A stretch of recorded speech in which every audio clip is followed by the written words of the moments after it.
Pog, let's go, man. Pog, let's go, man.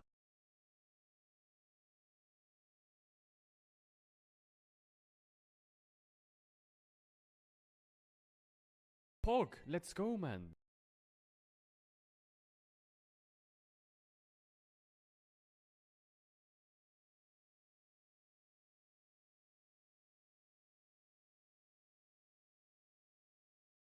Ready to take a fight. Flash over. Just canceled. Wait, Caedrel just canceled it.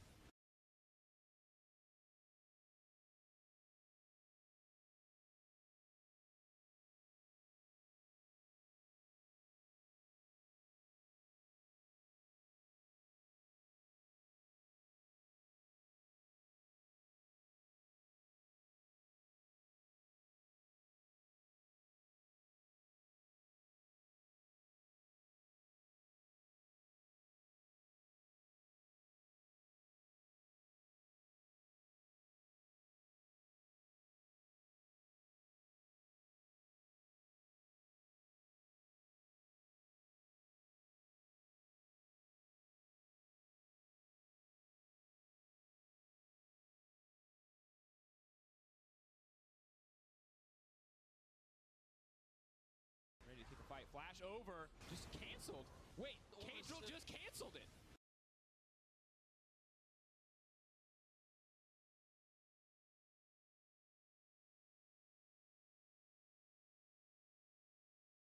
Pog, let's go, man. Ha, missed flight, ha.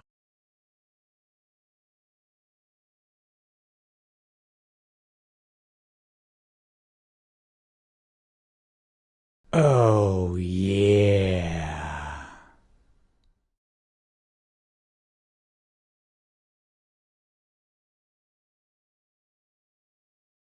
Ready to take a fight. Flash over. Just canceled. Wait, Caedrel just canceled it.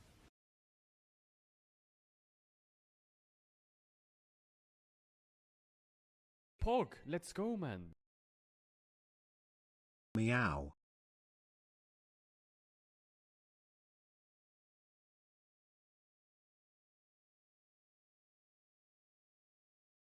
Ready to take a fight. Flash over. Just canceled. Wait, Caedrel just canceled it. Walking to Bellini www.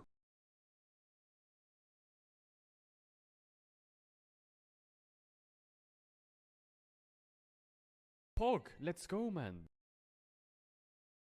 XDDX6.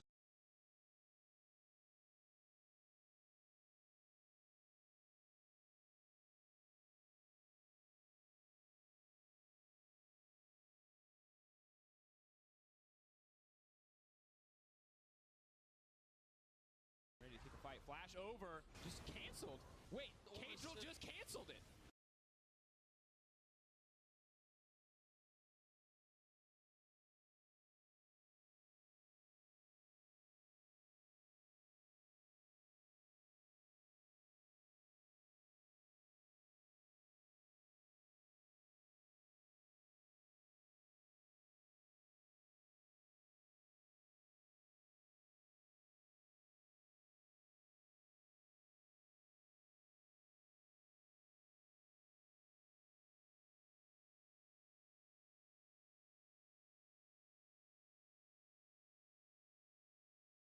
Pog, let's go, man.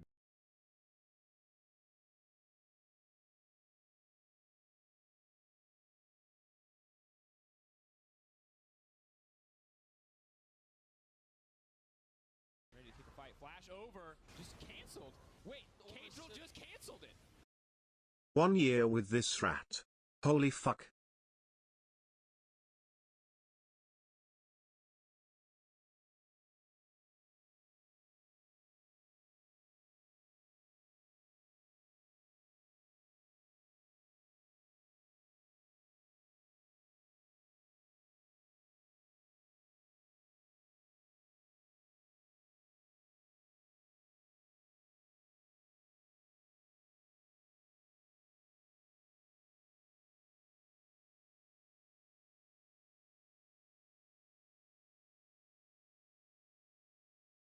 Pog, let's go, man.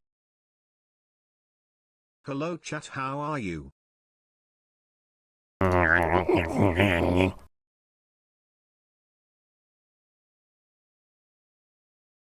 take a fight. Flash over. Just canceled.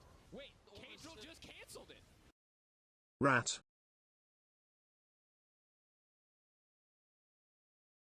Ready to take a fight. Flash over. Just canceled. Wait, Caedrel just canceled it.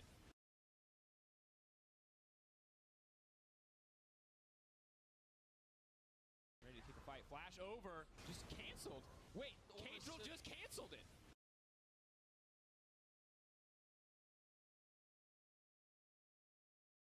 Pog, let's go, man. XDD.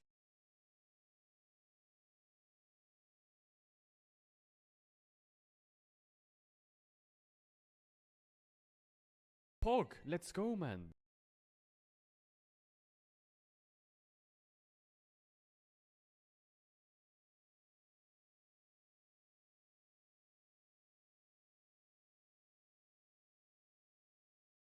Pog, let's go, man. Good true.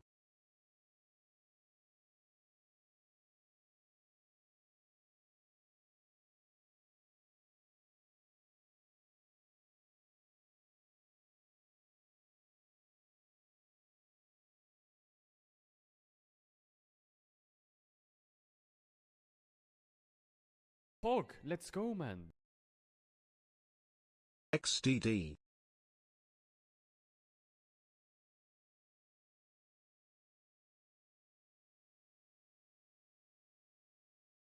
Pog, let's go, man. Now that I'm without you, wide time. Now that I'm without you, wide time. Now that I'm without you, wide time. Now that I'm without you, wide time.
Oh my god. Oh my god. Oh my god. Chat, it's been a horror. It's a horror, chat. It's a horror. What happened? Well, first of all, we missed the flight. Second of all, I went to get a haircut. Yeah, look at it. Look at the haircut. Look at it. Look at the haircut. Oh my god. Oh my god.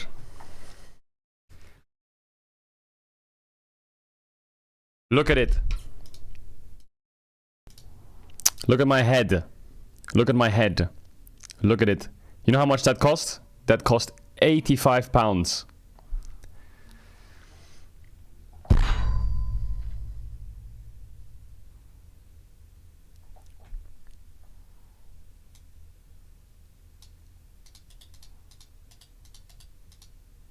I was like, Yesterday I was like, oh, it's my off day and my hair is kind of long. I'll get a haircut and then I'll take the airplane. So I got the haircut and then I got on the train to go to the airport, and halfway on the train I realized I forgot something. I forgot the keys to my apartment in Berlin. I didn't have the keys. So even when I landed, how do I get into the flat? So I had to turn around. And by the time I came back to get the keys, it was too late. So not only do I look like a fucking bowl cut Andy, I also I'm not in Berlin. And the next flight, I will try and take the next flight after the stream today.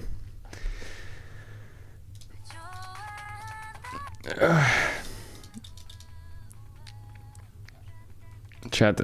Oh my god. I got cooked. I got absolutely cooked yesterday. I got so cooked. You can't make fun of it, okay? We're gonna be streaming from here today. From the regular setup. But don't talk about my hair and don't talk about the flight, because I swear I never missed a flight before. And I was so locked in for the flight. I was like, well, at least I'll get the flight, right? No, I won't get the flight, and I look like a fucking idiot. And so when I got off the train, I was at a station called Whitechapel. The mic is fried? Huh?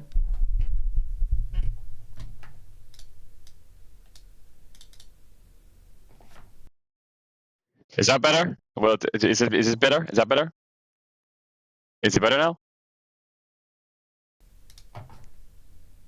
Wait, the mic is fried. Huh? Wait, what happened to the mic? Bro, someone just came in the chat and said, what is that hair? Bro, shut up! Let me fix the mic. Hold on. Maybe it's the cable?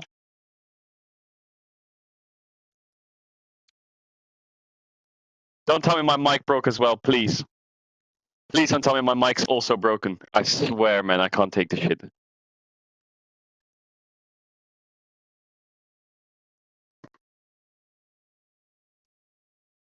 Please.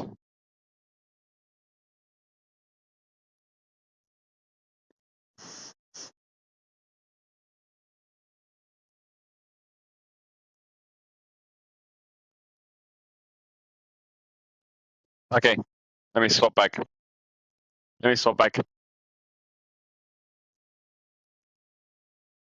Wait.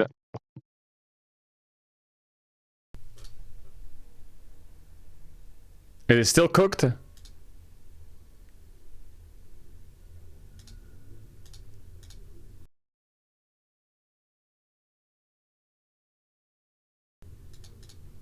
Wait, if I turn the music off, do you hear any background noise? Wait. Oh, the gain is really high. That's probably why. Okay, I think I fixed it now. Okay, maybe I fixed it now. Okay, so I got off the train because I didn't know I didn't know where I was, so I had to get off the train quick to try and go back to get the keys to be able to make the flight still. I got off at a place called Whitechapel. Bro, that place is on the train station. Oh my god. The people were like looking at me really strange, man. I thought I was gonna get fucking attacked. I felt so, oh my god, I was like, yo, what the hell?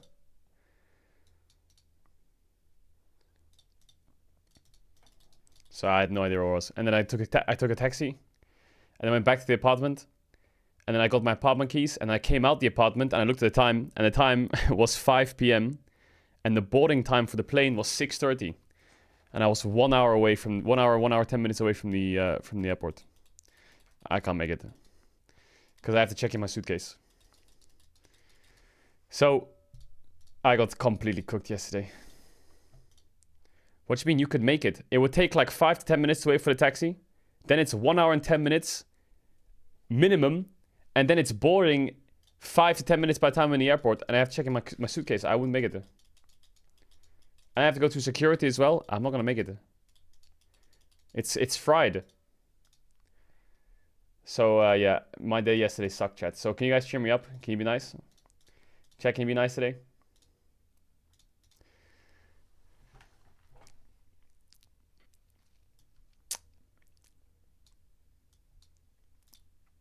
Can you be nice today? Can you be nice? Can you be nice today? For once? What else did I miss? What is this? The man, the love of his life. The man, the love of his life. Bro. You guys need to stop it. You guys need to stop it. Wait, I need to change the lighting because the light's really bright. I just plugged everything back in. Because I had to take all my streaming stuff. I packed everything. I packed all my streaming stuff. All in the suitcase. And then I had to just take it all out now and plug it back in. Fucking dog shit. So now we're not gonna be in the studio today. We might be in the studio tomorrow. Hopefully I'll make it for tomorrow. What do you mean? You look snapped with that haircut. What does that mean? What does that mean? You look snapped. Is the camera tilted? The camera is tilted as fuck. Wait.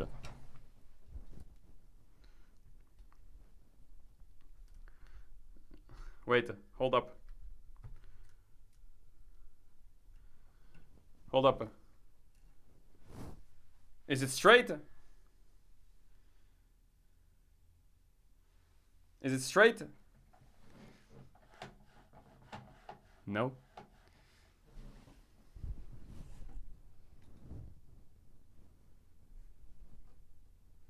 Hold up.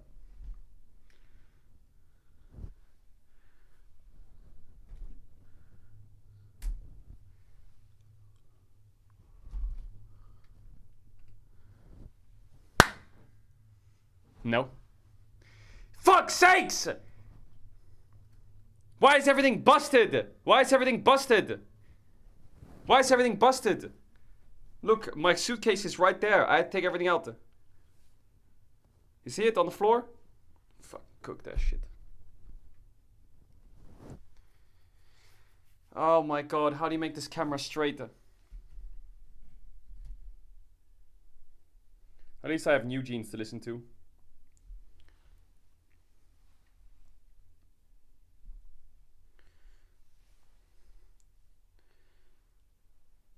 Boom! Done. Straight. Okay, I've completely cooked this shit. We'll fix it later. We'll fix it later. We'll fix it later.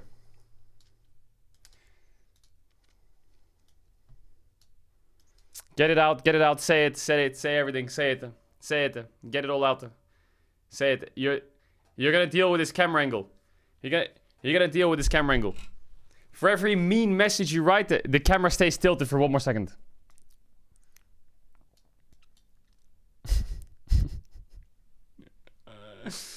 How did this cost £85? Yo, the UK is a scam. Yeah, stop saying the hair! Shut up. Bro, shut up!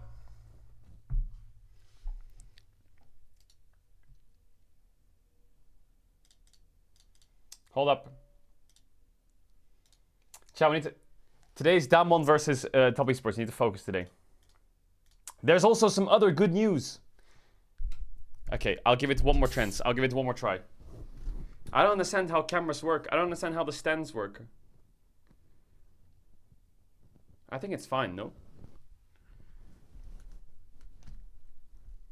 Oh my god, I broke it. Oh, it's fixed. You can do whatever you like. Oh wait, if I undo this one. Wait, hold up.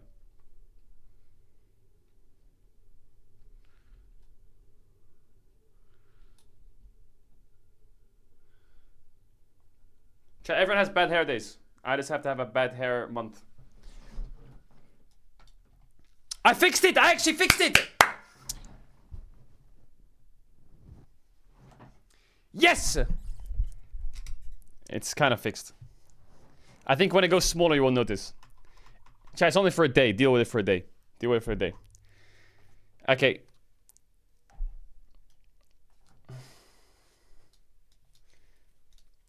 Alright, what else is happening in the world? What's happening? What's happening? How's your Pokemon shop? Good question! I wonder how my Pokemon shop is. I'm actually not sure how my Pokemon shop is. Pull up your sleeves now. I'm not doing it. I'm not doing it.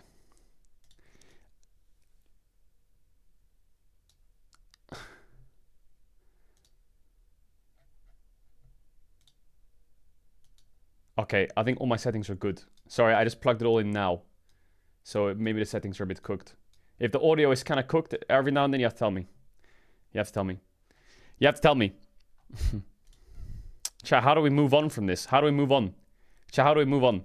How do we move on to the actual streaming now? You're being... How do we move on? How do we move on?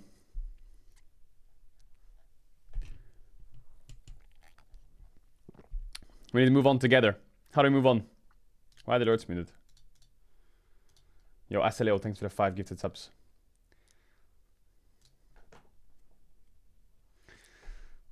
Bro, I can't believe it. There's gonna be like 100,000 people in the stream later today, and they're all gonna see this fucking thing. Hell nah. Maybe I should go bold if Damwon lose today. Chat, should I just go bold if Damwon lose today? Fuck it. Pog, let's go, man. What is this? Bro, a Reddit video, Reddit cooks the pixels of every video. It's just me? Doesn't Reddit just cook the pixels of every video? It's on the Reddit, it's on our Reddit too. It's unwatchable. Let's go, man. What is happening? The League Wiki is now leaving the LoL fandom. Shut up. The Wiki is leaving the fandom, becoming the official wiki for League in partnership with Riot and Weird Gloop. Oh shit! Wiki.leagueoflegends.com. Wait, I don't get it. So it's the same site or what? Just a new browser extension? With Riot? No ads. There's no ads now. Riot's officially supporting it. Yo, that's super sweet. Lego Big Rat. That's super sweet. Yeah, that's awesome. League Wiki's great. Pog, let's go, man. Ooh, League Wiki looks great. It looks great. I'm just a little ratty in a little housey. It looks great. What else? Adam on difficulties finding his team. Adam said what? Pog, In my let's mind, go, man. BB and I are the best top laners in Europe. It's not even a debate. I don't Let's know why go I'm not best number one priority for TCG teams. I Gamba don't understand why I'm streamer. in competition to have a spot on a team. With guys I destroyed my whole career, it's impossible to understand. It's literally like I'm a rookie right now and everything I did in my career has been deleted. It's like people are just finding out about me and asking, who is this guy? What the fuck? I don't know him. What the fuck? We need to find more about him. I don't understand. I didn't expect to be in a situation like this. I tried to translate the meaning. To be in Berlin? What Yes, I was. happened? Well, a lot Also, happened. nice hair, Sally. Okay, great. Pog, let's go. I think man. we should mute alerts. I'm gonna mute Why alerts. are you? I'm gonna mute alerts for now. I'm gonna mute alerts, okay? We're not there.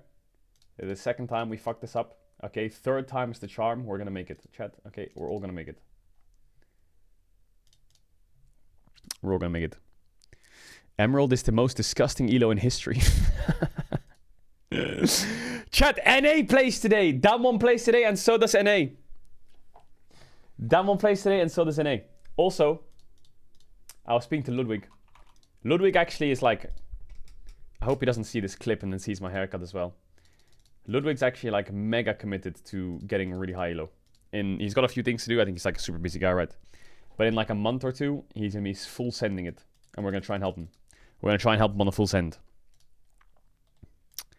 What is this? Can you really be happy playing League? Wouldn't it be weird to be happy about that? Chovy speaking facts. Bro, I know I'm going to open up the Reddit and it's going to be horrible. Frescui and Zeph were permitted to explore options by Mad Lions Koi. Wait, that was quick. I guess there's no time to waste in the offseason. So Frescui is going to have to look for options or what? And Zeph, their coach, is also out. I wonder who Mad will get as a mid laner. Who would you get? Do you think they're going to get a Spanish mid laner and just get a 5-man Spanish roster and send it like that? It's good branding. But I don't know if there's any good Spanish mids. The best way to check. Ladders. Country, Spain. Is it time for the Expeke reunion?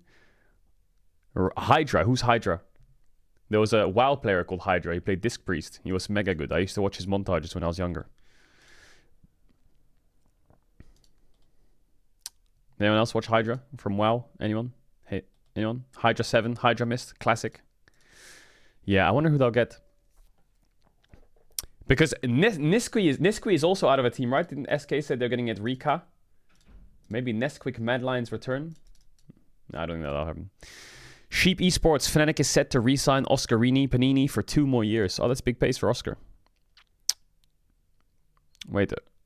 There's so many interviews we didn't watch. World's teaser. Yone is broken for at least 6 patches in Challenger and dominates pro play and gets buffed regardless. Yeah, you can't play. You can't. I feel like Yone is falling into the Azir pool, but he's like OP is fucking pro play and OP is fucking solo queue.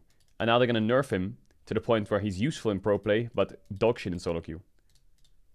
I'm guessing. I mean, this is all my fault. It's my bad. They saw my games. They thought, fuck, that champ's busted. I'm sorry. What is this? I believe in Gumayushi tomorrow. What is this? Wait, you guys can't hear it. Can you guys hear it? No, you can't hear it. Huh? Now you can hear it.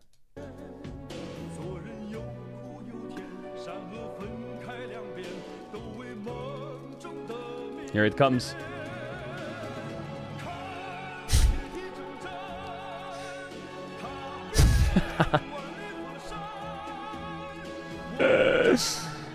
Oh my god, my dream is that they do this, they reenact this, but with Keria instead of Guma. Keria instead of the guy in blue.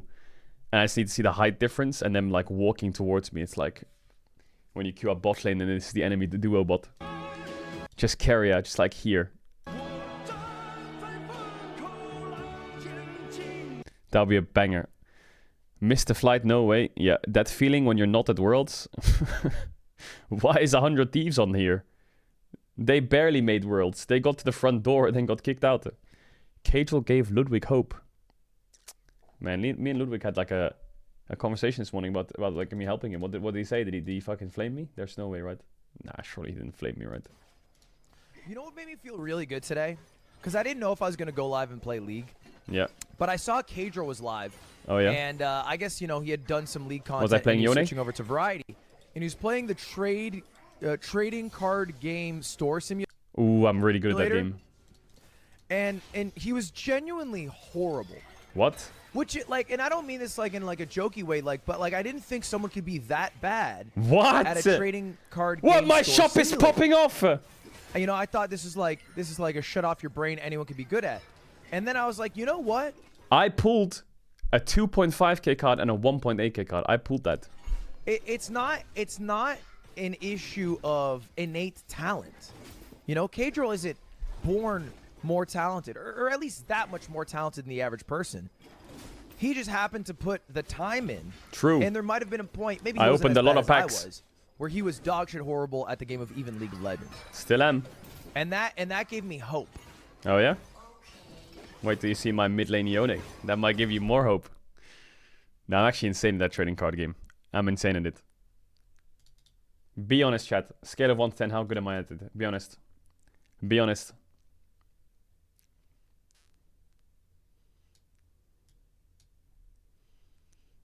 I thought someone wrote 10, so I was going to scroll up and highlight his message, but he put -10.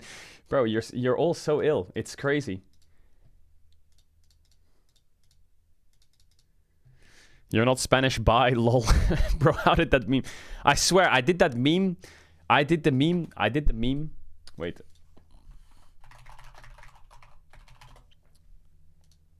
Okay, I tweeted this meme once. Okay, I tweeted this meme. Can you speak Spanish? Si, you're hired. And then I did it as a joke. And now it's like a staple meme. Did anything to do with Spanish, it's like, not Spanish. What is this? Tion has a chance to do the funniest thing ever versus G2.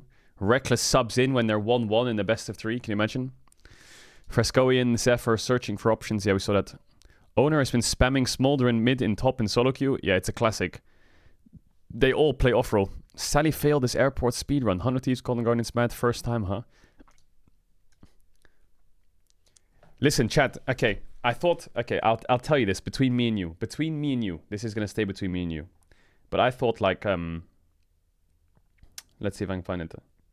I thought, why don't I use Instagram more? So I'll use Instagram more. So I'll tweet that I missed my flight. So you guys know I missed my flight. And I was like... Oh, not tweet. Put Instagram, sorry. I was like, how do people take a selfie? How do people take a selfie about missing their flight? So I went through like all the phases. Eventually I ended on that one. But then it did end up with me having photos like... Yeah. So I have the most degenerate photos of myself on my phone that I'm probably never going to use. But taking selfies is hard, man. How do people take selfies? Wait, is Perks here? Yo, what up, Perks? Perks, you're playing a lot of Champs queue. Are you back or what? Check Mirwin's tweet. What is that? Re-roll? What? Is he going pro in TFT or what? That is my tweet. Just saying I'm the original of that tweet. Don't steal it from me. Wait, which tweet? This one? That one? Oh, the You're Not Spanish tweet? Wait, really? Are you the originator of it? Send the link. Send it. Send it. Or did you delete it? Nah, no way you deleted. You're not a fraud like me. How does he even make that noise? What noise? Oh, he got timed out. You're not Spanish, bye, lol. October 28, 2023. Okay, it was you. Oh, shit. My tweet was before that with the meme. Wasn't it? But yours definitely was the one that took off 246 comments. Wait, how many? This got 680k views? Oh my god. Oh my god. Yeah, you got completely rolled in the comments. Good one, though. Alright, what else? What is this? How does he even make that noise? What's this noise?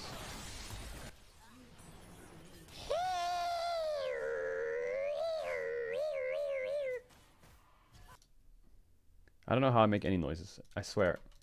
This is just me dying and then being... What is that? Was I a fucking police car? Okay, I'm gonna put alerts back on now, but don't be mean. What is this? Caedrel, if he was realistic about Damwon versus top esports. Thank you very much, gentlemen. Hulk, I am let's joined go, by man. Caedrel. Fuck off. The pilot ain't the way he missed his What are you... flight. Why do you link this shit? Why do you link this shit? Why do you link it? I'm not watching that. I'm not watching it. I'm not watching that. I have a worse haircut now than I did then, actually. But I'm not gonna watch that. I'm not playing it. I'm not playing it. Why do you wanna watch it? You've seen this like 15 times, chat. It's linked every day. It's in the Reddit every day. It's too hard to watch now. You've made it impossible. You've ruined it. You've ruined it. Why is my big brother in the chat saying watch it? That's my big brother. Bro, shut up. Hurricane Milton is about to hit my area tonight and FlyQuest is about to get cooked by Humble Life. 2 absolute horrors. Yo, I hope you're safe, man. Pog, let's go, man. Chat, what do people do in a hurricane? What do you do? Watch Do you evacuate? IT. Where you evacuate where? It's edited. Watch it. Okay, I'll watch it without the video. Deal? Kia Top Esports Series. You have been a long You time are such a joined Wait, by what? It's actually edited. Wait, hold up. Caedrel, who is just about to watch the D+ Kia Top Esports Series. You have been a longtime fan of DK. What do you expect from the games? Yeah, I think Damwon will lose to top esports today. We've seen them against LNG last round, and this game won't be any better. Wait, do you really think they have absolutely no chance at this World Championship? I mean, we all remember how last year's Weibo exceeded expectations and made the finals. What? Can't DK do the same? Yeah, I keep comparing them to Weibo from last year, but this team seems so determined to lose, even the Shy wouldn't win them this series. You're so stupid. Why do I sound so British in the AI? It sounds so British. Oh my god. Chat, where do they put people in a hurricane? Do you just have to like... What do you do? I can't, man. Every time I look to my right, I see my OBS and I can see my cam in small and I can see this fucking line. Look at it, chat. You see that? Look at it. Look at my head. Look at it. What is that?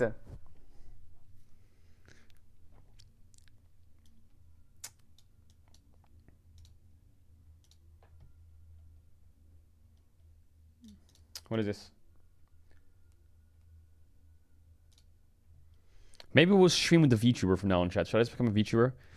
07 FlyQuest. Teams that swapped jerseys with Gen G got eliminated from Worlds 2024. G2, wherever the fuck Gen G is, stay away. Yoink this from PSG Twitter. What is it? Beautiful, beautiful game from SKT. Dodged that petrifying gaze so beautifully, I almost couldn't see it. Shut up. Decided to quit my goal of going pro and open up a card shop. Los Ratones is a scam. Your card shop sucks. Actually, like, I'm dreaming about this card shop, man. Like, I can't wait to get back on the card shop after Worlds ends.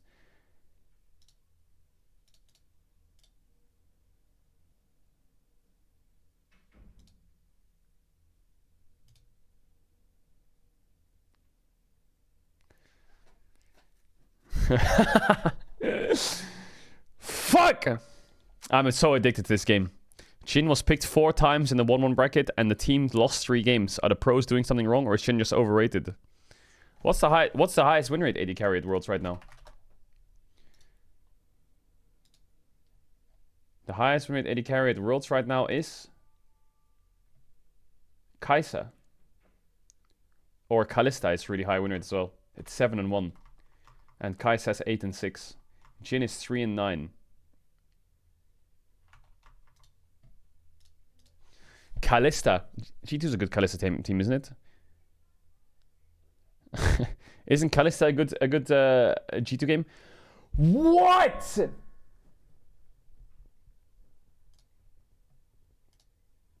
You've pulled a Rayquaza? Which pack? Which pack? Don't worry, BB. I know someone who's already oiled up and ready to come to Berlin. If G2 ever has any problems with like ventilation at the office, you know, maybe there's something trapped in the ventilation shaft, do they just oil you up and send you up there to sort it out? Like groundskeeper Willie in that one Simpsons episode. I don't know what you're referring to, but no, the G2 office has actually been very. Is it a good interview? Should we watch it? Inside, Chat, I feel like. Few problems. What if I do that? Is that better? Recently just had a little AC outage, I think is what you say, right? But yeah, no. So far, I didn't have to get oiled up in the vaults or whatever. Okay, I want to watch that interview. My streamer's haircut. What are you about?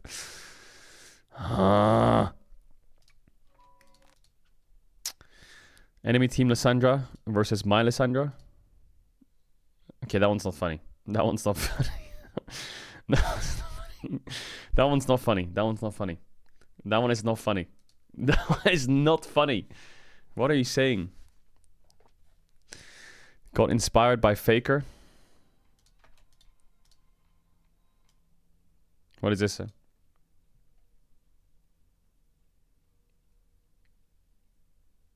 Ooh. Use your ulta.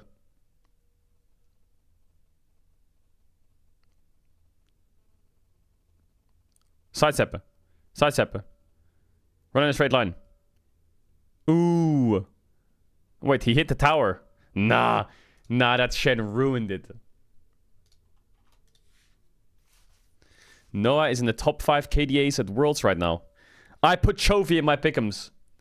I put Chovy. 3rd. Not bad. You now look like me, bruv. Oh, shut up.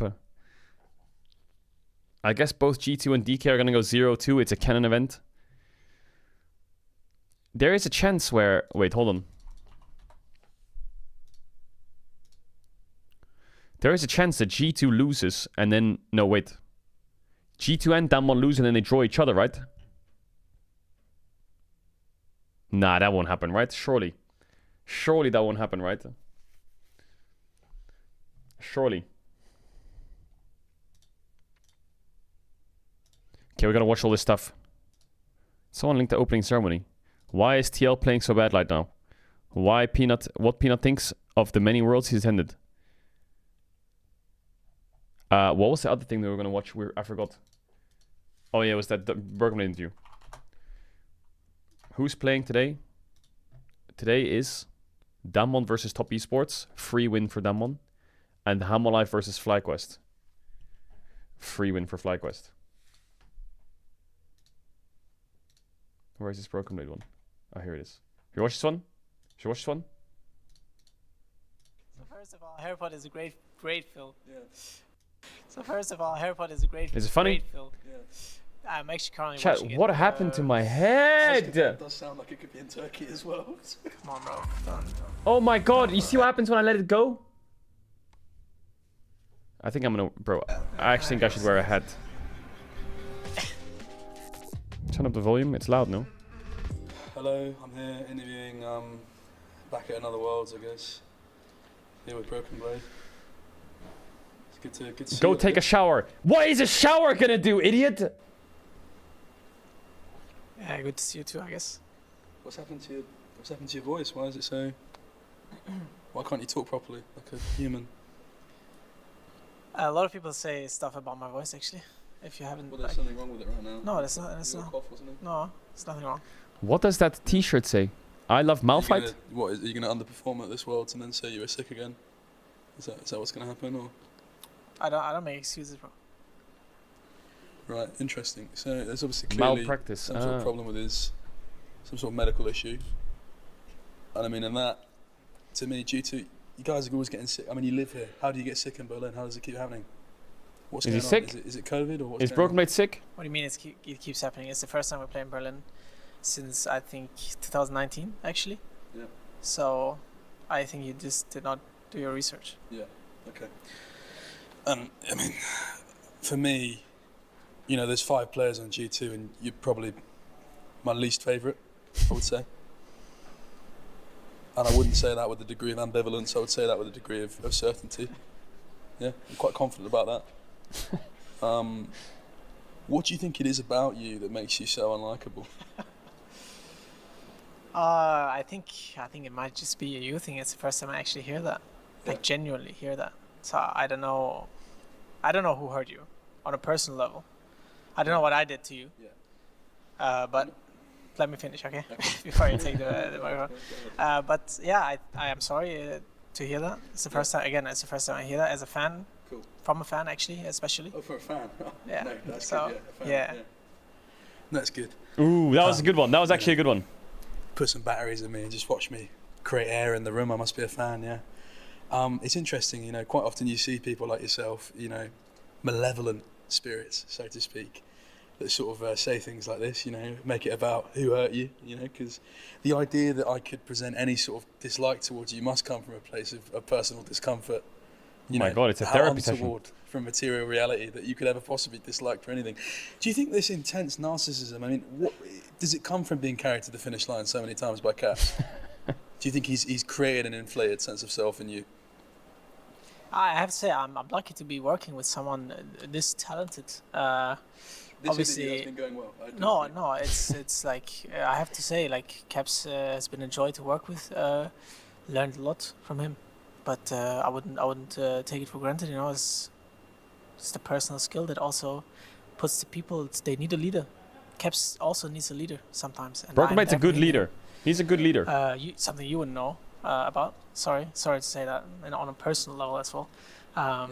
But if Caps needs a leader so much, I mean, why didn't they just buy him out from Astralis? That was the most unfunny joke I've heard in a while. I'm sorry. Because the thing is, I no. Let me tell you. The thing is, I hear. No, I need it though. Okay. I hear a lot of these jokes already from Caps. Yeah. So this joke was so. That is Cap's humor. That is so Cap's on humor. point. I don't know if you have like connection with Leader. Yeah. If you do, then I'm sorry. If you don't, then congrats. That's it. Well, obviously, I mean, I don't know why you need to bring any sort of personal problems you might have with anyone into this. I mean, maybe you want this to be a Reddit thread, maybe you don't. I mean, I can't speak to sort of the drama that you invite in your personal life. That's completely up to you and has nothing to do I'm with not turning into a the various VTuber, interview. chat. Sort of. It's not that the personal bad. comments towards me. I mean, it's interesting. It's interesting you need to stoop so low, but I mean, it makes sense. I mean, a man of such short stature, you have to get quite low, just in general. If G2 ever has any problems with like ventilation at the office, you know, maybe there's something trapped in the ventilation shaft, do they just oil you up and send you up there to sort it out? Like groundskeeper Willie in that one Simpsons episode. I don't know what you're referring to. Oil up, baby. But no, the G2 office has actually been very nice to be inside. Very few problems, if any, really. Recently just had a little AC outage, I think is what you say, right? Yeah. But yeah, no. So far, I didn't have to get oiled up in the vaults. Was your or haircut whatever you your said. first time in Gwen? But if my team needs it, I'll do it for them, you know, because I'm a team player. No. If I'm yeah, I am. What? I am actually What? exactly. And this is what you do for a team as a leader. Again, something you wouldn't know about. Just again, because the second time you said that during this interview, what is it about me, sort of, that you think means that I don't possess leadership qualities? Is it because I don't say to another 4 people who are professional Wizard game players, come on guys, let's get together and let's win the game. Come on, let's get our heads together. Do you think because you do that you're a leader, sort of? And I don't do that, so I'm not a leader. Is that, you know, is that what's going on? He's cooking. Exactly. Yeah. Yeah, exactly. No smart comment there, really, is there? No, it's not. I mean, you put it perfectly, right? You made it look like it's something like not even nice to do. It's actually something very, very, like something that I'm very proud of. You know, it's a role that not everyone has. You know, Riot Not Game all stream can started, did it? possess, because Wait, hold up, let me add the you timer. you can't just choose to be a leader. You know, Wait, hold up, chat. Hold up.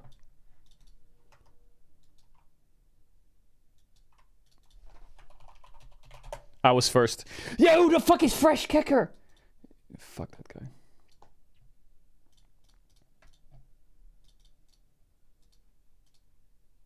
or leader in itself, the player I'm talking about right now.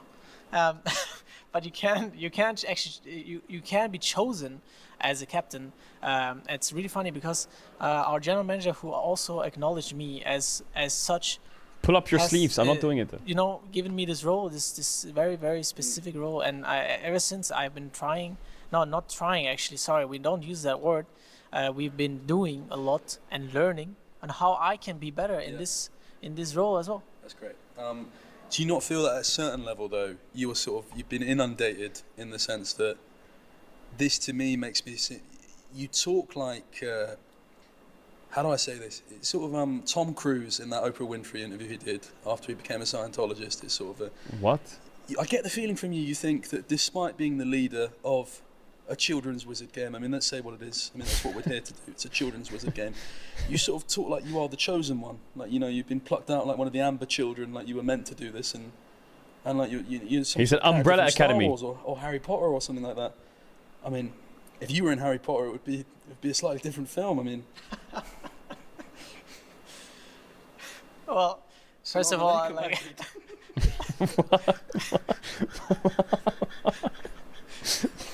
So first of all, What? Harry Potter is a great film. yeah. I'm actually currently watching it. Azkaban does sound like it could be in Turkey as well. Come on, bro. Don't What? put that kind of jokes in here. What is he saying? It's not funny laughing about your own jokes. No, that's fine. I also forgot the question because, like, if you ask me something, it's like I don't even listen because Yeah. it's No, I like get it. so unimportant. Like I feel like there's no like I feel like when you do interviews, there's no depth behind the question. Yeah. You know, like I actually feel very sad for you right now. It's like so crazy to me. No, I think that's valid, and I think that's a criticism a lot of people in my life have had, that there's sort of no depth. Yeah, sort of, you know, in a lot of different aspects. I think I'm very surface level. I think it's hard. I don't want people to get to know me, because I think to open up to people is to be hurt, you know, and to be loved is to be changed in some ways. To be loved is to be changed. Yeah. I feel, you know, like it's a tough world out Top here. left you know, is the boy as who pro lived. player who only, like, especially fans like you only get to see on a service level, right? Like, you only get to see us on social media. You don't get to see and live with us. You know, have the effort and tears. I don't want to live with you. No, no. That's what you're sort of suggesting. I wouldn't want to. No, it's nothing I was suggesting, anyways. Yeah. I'm just saying on a deeper level. Yeah. You know, a lot of pro players only get seen on a service level. Brokenblade trying to turn it. A lot of. Do you not think that's because you're vapid and monotonous, and there's actually just nothing? I don't there? even know what those words mean. I'm sorry. So for me, it's a thing of you saying, "Oh, you don't see the real me." But if I were to see the real you, I'd see you know in your flat, wanking, playing solo queue. Like there's nothing there. There is an absence of a personality. Is that not the problem, really? No, that's not. That is actually like I actually have quite a huge personality, even with my short stature, as you said earlier, right? Napoleon had the same thing. No, it's like I do a lot of stuff as well. That Do makes you me not feel makes me need to justify that. So if anyone No, has I to don't say, need to justify I do a lot anything. of Like things, you I'm come very in here. You interesting. come in here. I feel like you're constantly screaming at me. I'm interesting. Look at No, me. you come in here. Say, pro players are not interesting. Not only talking to You me. specifically? No, not me specifically. You don't know me, bro. On a deeper I know level. you intimately. No, you don't. I know what that means, bro. On a surface What? level, you know me because there's a lot about me as well. You know the Top Father. You know The it, Top right? Father. It's a good name, the Top Father. Don't act like it. There's three parts out there. Everyone knows it in the esports. You think you're Marlon Brando because you've been in a few G2 videos. It's just incredible. We do have to wrap now, mate. That is my time with you. I would just suggest reflection. You know, there's a bit of narcissism in there, I feel. I can't help you with that. I'm just an interviewer. I'm not a licensed professional. Good luck in your life. You're going to fucking need it. Seriously. Goodbye. Thank you very much. And next week we'll be interviewing one of his uncles. One of 57 in Berlin, specifically. Right. Yeah. When? Get off, mate. Huh? Get off. Get off. Yeah. Bet you'd like me to, mate. Freak. Goodbye. What, bro? What am I watching when I watch these things? What is going on? What is going on? What is happening? All right, watch teaser, then we'll move on. What is this? Best of three is going. Well, quick teaser. This next best of three is going to be one of the most important matches of my life. Against Humble Life Esports. I put everything into preparing for this event. I feel like I played pretty poorly this game. I have no fear of making mistakes. I have no fear of disappointing. What the hell is happening? I just fear losing. And I will...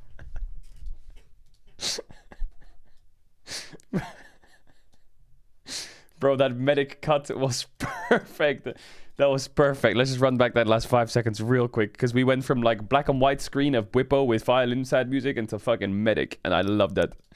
That was good. I have no fear of disappointing. What the hell is happening? I just fear losing. And then we just And I will give continue. it my I all love to that. try and win. 네, 저는 우승할 수 That was 있다고 생각하고요. 우승할 생각이 없다고 생각하면서 임해봤자 좋을 게 하나도 없다고도 생각이 드네요. 도렌! 항상 프로게이머 하면서 준비가 돼 있었다고 생각하고요. Bro, in 2022 we had the last dance. 2024 we had the last nut. Thoughts and feelings. That needs to be the narrative. This is peak League of Legends, baby! It's the I'm never going narrative. to stop trying to fight. No matter how difficult the game looks, I want What people is to that? watch my games to be excited, because something great is going to happen. I hope you can all look forward to that. 당연히 뭐 8강을 못 올라갈 확률이 더 높아진 건 맞는데 저는 저희가 충분히 올라갈 수 있다고 믿고 있고요. 저희가 끝난 게 아니고 They moved to 2-0. 아직도 유리한 고지고. They did Hysterics dirt, you know. They did Medic line. Then they did Vedius line. And then Hysterics comes in and it's just called Caster. 끝난 게 아니고 They moved to 2-0. 아직도 유리한 고지고 아직도 기회가 많이 남아있다고 생각하니까 전혀 위축될 상황도 아니고 부정적으로도 생각할 상황이 아니라고 생각해서 What? 긍정적으로 임할 것 같아요. I hope we can have a fantastic match together that is exciting for the fans, so that we can both be remembered as great teams. 화이팅!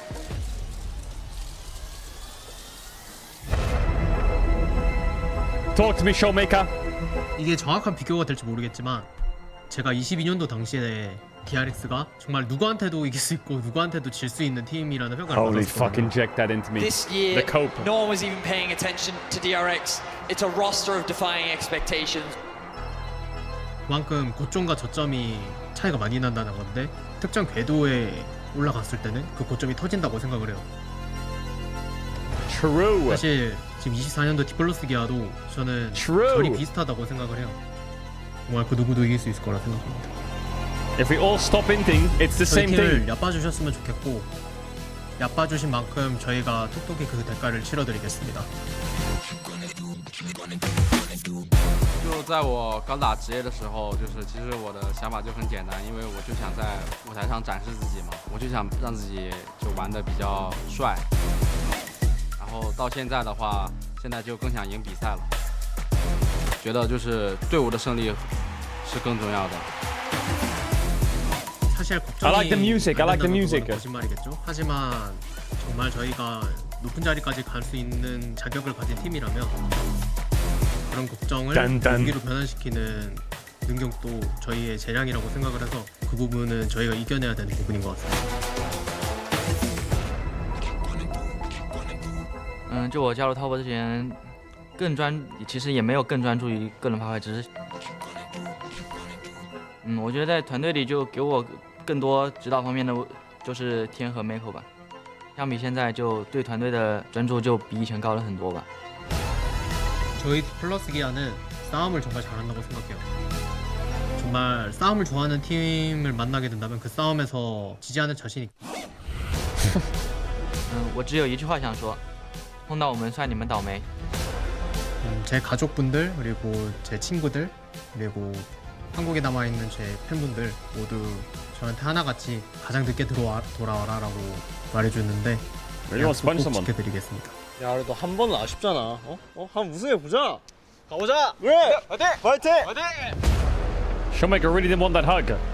That was an awkward hug, man. Chat, I need to do something really important, okay? Can you just dance for 1 second? Just dance for 1 second. I just need to do one thing. I'm gonna put on a great song. You're gonna dance for like 1 minute. Just dance for 1 minute straight. You stay right there.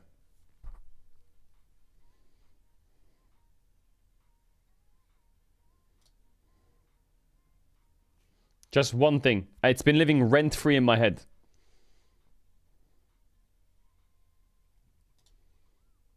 Hold.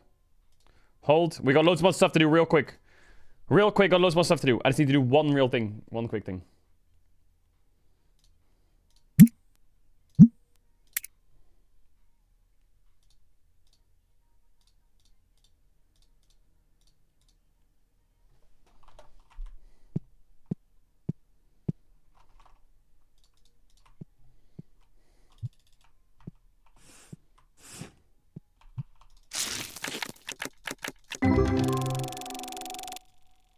One quick thing. Hold up.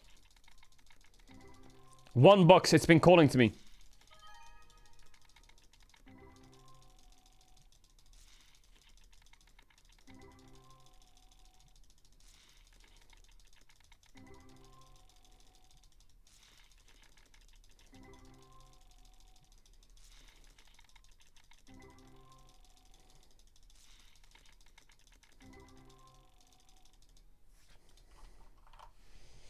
Fucking shit game. Alright, what else is happening? What does Peanut say? Peanut.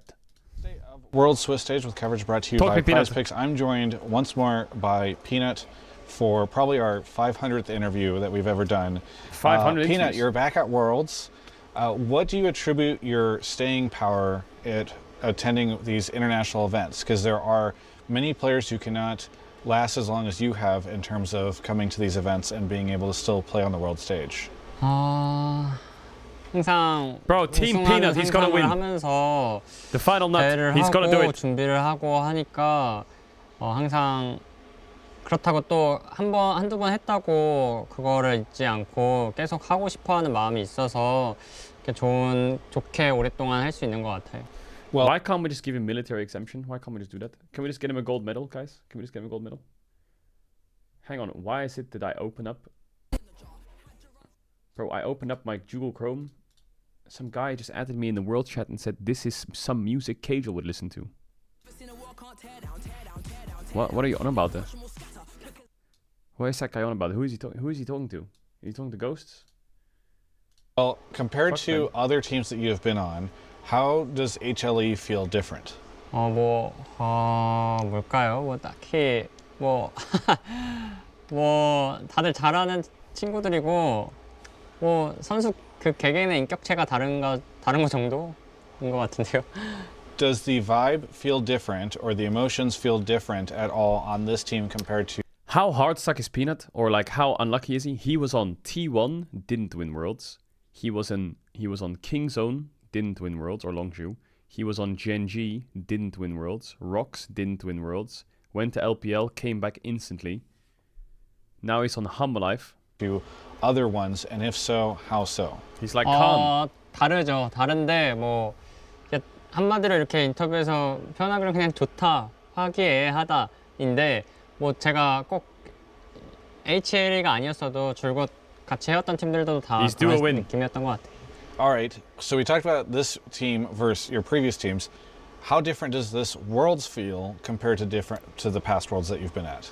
다른 월즈도 줄곧 우승하고 싶다라는 욕망이나 뭐 당연히 그렇게 하고 싶은 욕심 뭐 그런 게 항상 있었는데 작년에 더해졌다면 작년에도 엄청 강했다면 올해는 뭔가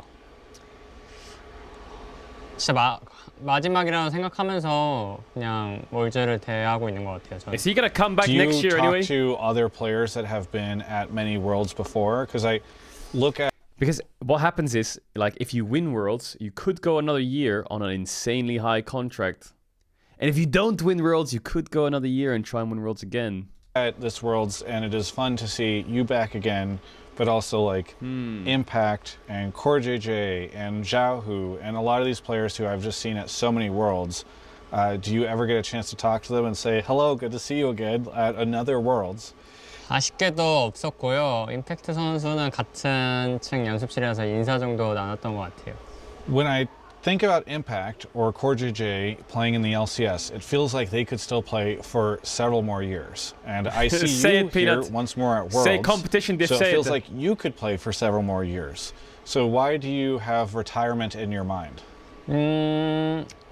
일단 임팩트 CoreJJ 선수가 군 문제에 대해서 제가 알지 못하지만 저는 일단 군대를 가야 되는 나이가 슬슬 차오기도 하고 그 밖에는 저는 그냥 박수 받으면서 떠나고 싶다가 몇 년 전부터 많은 형들이 이제 같이 해왔던 프로게이머들이 은퇴할 때 그런 모습들을 보면서 나도 어느 순간 정해야 될 타이밍이 오고 그리고 저는 꼭 박수 받으면서 떠나고 싶다라고 생각했어요.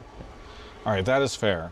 I will also ask you, I remember for a long time there were jokes of LCK players thinking that they might retire in North America or retire in LCS. Yo, Peanut speaks English. Do you think those days are over? Do people not make those jokes anymore? 유효하지 않은 것 같고요.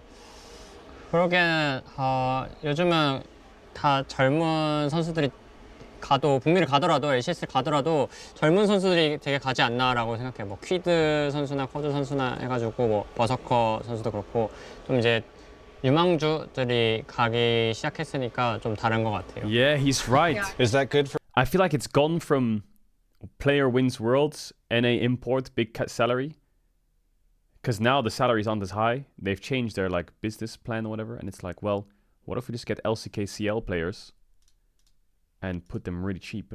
For players like yourself, that the rookies are going to North America and not staying in LCK to fight you? 어차피 뭐 Business. 아니 뭐 별 신경 안 쓰고요. 어차피 LCK가 확실히 좀 신인들이 진짜 잘하기 힘든 리그라고 생각해서 별 그렇게 생각 안 하는 것 같아요. Why do you think it is that you look like an Anglo-Saxon peasant and the Normans are about to conquer your dumbass village? Bro, can you shut the fuck up? Like, why are you spamming that in the chat? That rookies have such a hard time emerging in LCK? LCK는 이미 약간 굵직굵직한 예를 들어서 다 누가 들어봐도 알 법한 선수들이 만약에 있다고 가정하면은 그 선수들과 경쟁을 해서 루키 선수들이 올라가야 되는데 아무래도 그게 조금 벽이 있는 것 같아요. All right, Peanut, I know it is very late and you have been here for many, many hours. So is there anything you would like to say to any of the fans out there? Thank you for watching today. Thank you, everyone. Thank you, Peanut. Thank you so much for the interview. It's always a pleasure to interview you. I know that you have retirement on the mind, but I hope I get to interview you again in the future. So thank you so much. Thank you. For everyone else, you can check out the rest of my coverage of all things Worlds right here on my YouTube channel. Pog Champion. Chat. I'm just gonna put on a song. This song is really like special to my heart. And I really want you guys to like listen to this alongside me while we go through all the Worlds content. Alright. What else is happening? Let me check. Faker will said that he will dye owner's hair blue if they win Worlds. Really? Blue. JDG Valorant teams rebuilding. Lucid and Showmaker are terrorizing EUS solo queue. Oh, you saw that. Chawai saying muted. Sally on his way to the airport with his new haircut. What are you on about that? League 10 years ago was playing with 600 ping and 26 FPS. Imagine. Draven with 20 kills, 26 FPS and 600 ping. Damn. You got up from your hospital bed to mute this stream? No, you didn't. The haircuts he wanted to get, the haircut he got. 85 pounds, yeah. Ratboy nails are clean. Wait, is that Zeus's nails? Wait, he actually has mega clean nails. What? What? Bro, what are you guys fucking making? What? You're completely trolling. Ibai's friend reacts to Zeph's tweet about him and Frescoe being allowed to explore their options. Yo, I like Revan. Revan's a homie. You're not the Spanish by LOL. Yo prefiero no hablar. Si te echan por algo será. Pero ya te digo yo que si tú eres Caps, no te van a echar, ¿no? Pues entonces... He says he prefers not to speak, basically. And he said if you were Caps, you wouldn't get kicked. Or something. Chovy interview with Cuvée and Lahens. Cute.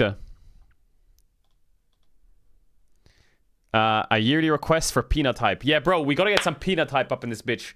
I feel like narrative should be really hyping up Peanut. Unless they lose the fly quest, then we should fucking scrap that narrative and open up the book and find something else. Surely they won't...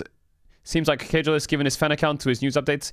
Yeah, the Caedrel stream updates account, I gave it to one of there was like a fan account who was making updates, and I wasn't using the Caedrel stream updates account for like the last 5 months because I was using the community, so it was just sitting there dead.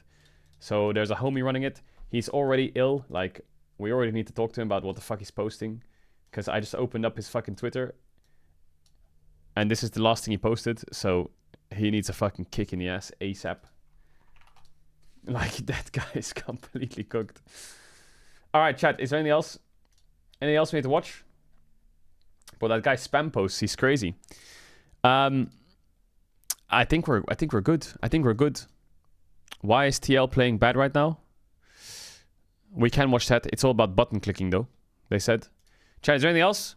Owner is absolutely spamming Smolder mid and top in solo queue. Yeah, I wouldn't read into what he's playing in solo queue. He's probably just solo queuing for fun. He was for funning it. What is this? Oh, wait, we do need to watch the history of the airport speedrun. This one, we didn't see it.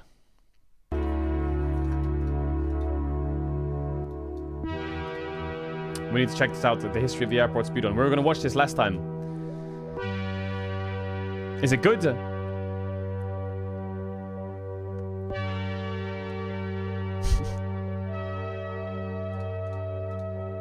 The League of Legends World Championship has a strange problem. This problem has nothing to do with the gameplay, the graphics, the music, or anything like that. No, the problem is with the championship's format, at least for speedrunners. You see, it can be hard to complete a speedrun of a game when only one team can win every year. True. This led to speedrunners attempting categories for everything other than winning the championship title. These speedruns quickly became far more entertaining and far more competitive than those on the way to the trophy. Last year, we covered the history of the classic airport speedrun, though the 6-game format has since been retired and a large portion of the runners have moved on to other categories. So this time, we're going to discuss what has historically been the second most popular category in the League of Legends airport speedrun, the category for those who want to get the fastest time by any means necessary. This is the history of the League of Legends World Championship Airport Any Percent. Who's summoning Soul Chat then?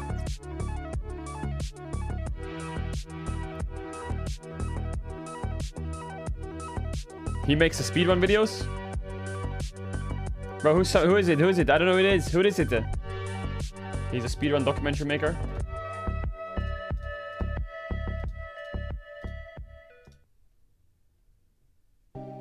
In 2017, Riot began using a play-in stage to give more teams a chance to progress to the main event.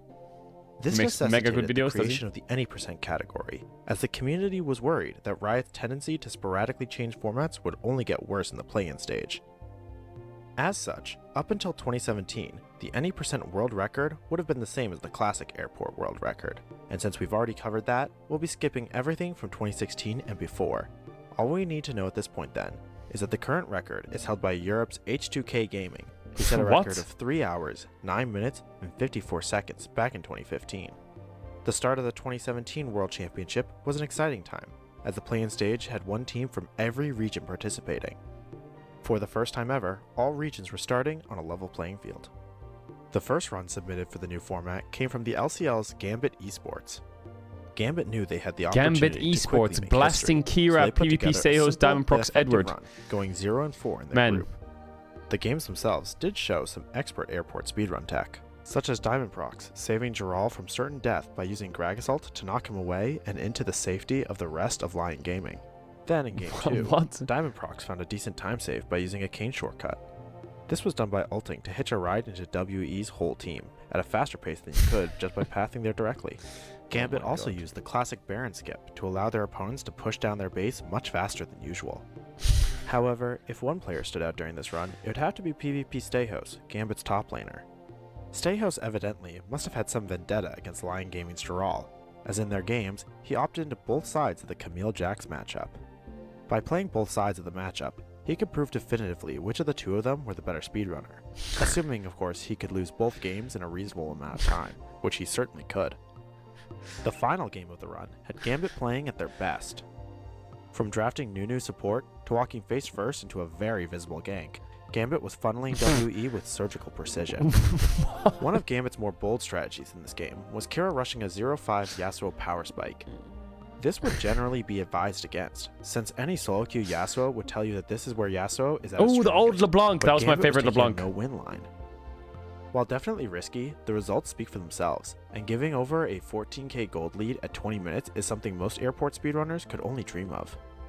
In the end, Gambit submitted a commanding run of 2 hours, 1 minute, and 34 seconds, firmly taking the record for themselves. Jesus, this guy is Later a that psycho. same day, the OPL's Dire Wolves submitted their own run. Dire Wolves went for a riskier route, electing to win one of their games. This strategy is a high-risk, high-reward one in the airport any percent, due to the fewer number of games one needs to play to get eliminated.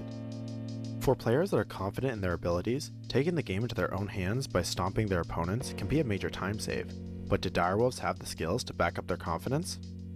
Yes. Look at the meta. Look at the world's meta. Ashe, Morgana bot lane. Xayah Brown. Jax jungle. Fiora top.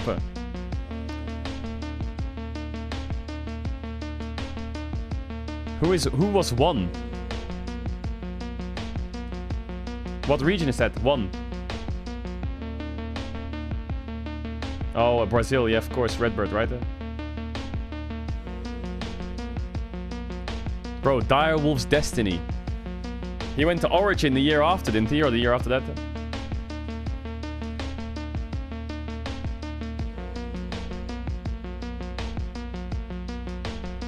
What a stomp.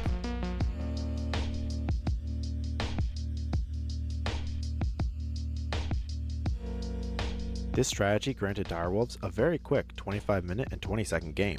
However, in the end, this plan would prove to be their undoing.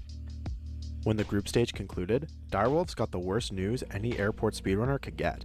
Because of their win, they would have to play a dreaded tiebreaker. Oh And to add no. insult to injury, it would be against the very team that they beat to get there. They put up a good performance, securing a 29-minute and 29-second game, but that would bring their total runtime up to 2 hours, 26 minutes, and 7 seconds. If they hadn't had to No. play that tiebreaker, not only would they have secured the world record, they would have secured a sub 2 hour run, something not seen since the days of the 3-game format of the classic category. 2 days after Direwolves failed to get the record, Japan's Rampage would submit their own run. To start off, they almost achieved a perfect game against the LMS's Hong Kong Attitude, getting no dragons, heralds, towers, or barons, and only getting a single kill at the end when their ADC knocked the enemy Xayah into Rampage's fountain with Tristana ult. Yutori In the next game, they drafted Mayushi. Rek'Sai, a champ that had just had her core feature of Moyesi. slashing in to knock up the entire enemy team gutted, showing their advanced knowledge of the current meta. This roster What? really was something special. Wait, Abby's with on this Ramane roster. and Tussle perfectly giving over first blood in the 3 games up to that point. While it's easy to focus on those two, the rest of the team should also be commended. Like Evie, who some might think is a strange player to have for an airport speedrun team, as he's better known for being a top tier player and maybe even the GOAT of the LJL. But Evie has definitely proven himself to be able to balance being both the GOAT and an airport speedrunner. Game 4 was definitely the shakiest part of their run. Ramane actually took first blood for himself this game, and it looked like Rampage were trying to force out a quick win to cap out their run. This would be a genius play, as at this point, they had made sure that they would not be in danger of having to play a tiebreaker, effectively eliminating the risk associated with this technique. Ah, so win quick However, because it doesn't not all matter. would go as planned, and in a comedy of errors, Rampage seems to have either misplayed or decided that the quick win strategy wasn't going to work, so they gave the Herald over to the enemy team. But Rampage miscalculated, as their opponents forgot to pick up the Herald's eye, meaning that they wouldn't be able to use it to end the game faster. This misplay destroyed the tempo of the game, though some decent time saves around Baron fights allowed Rampage to end the game at 35 minutes and 46 seconds. Although this was by far their worst game time, their earlier work paid off. With no tiebreaker to ruin it, Japan's Rampage secured a 1 hour, 54 minute, Not and bad. 38-second run. Not the bad. first sub 2 hour of the format, and the new Airport Any Percent world record. Holy fuck. That's pretty good. 2018 seemed to pick up right where 2017 ended, with Chaos Latin Gamers submitting the first run of the year, having tried and failed to beat Rampage's record the year before. Tierwolf. With a new top lane. Chat, by the way, just so you know, I'm running more ads now than usual because I'm buffering the ads so you don't get ads later on. So I normally, if you're new here, we always buffer the ads at the start of the first hour or two of the stream. So if you get hit by ads, I apologize. It's not because I want to run them, it's because then people later, there's more people, then they don't get them. And knowledge of their past mistakes, KLG came out swinging in their first game against GRX. Their run mostly revolved around crazy force teamfights mid, and to cap it off, a beautiful stack in front of a Gragas Yasuo with ults up, something even silver players know is a sure triple way to die. combo. 2 sub 25-minute games Yo, looked Penchling, promising 10. for the CLS team, Much but love. following up with 2 games over 30 minutes long meant in the end they only got a 2 hour and 37-second Oh, run, 6 no, minutes 6 behind minutes the world off. record. Next up Who's was your Brazil's barber? Kaboom Esports, Shut up, a team that held the classic airport speedrun world record for a year back in 2014, now trying their hands at the any percent category. Titan! In their second game of the Jinquedo! run, KBM found themselves up against Detonation Wait, the Focus boys. Me, who weren't This submitting was a 6 run years that year. ago. Kaboom's strategy revolved around feeding Udapon kills early and shutdowns later, allowing him to basically complete the run for them. Their investment paid off when Udapon managed to steal Baron while one-shotting Titan, securing a decent 29-minute and 45-second loss. Not bad. However, the rest of KBM's run didn't go particularly well, with them failing to secure another sub 30-minute game for the rest of the run. And because of the quick win strategy they went for in Game 3, they were forced to play out a tiebreaker match, which ended their run at 2 hours, 33 minutes, and 38 Trash. seconds. Trash. Nowhere even close to the record.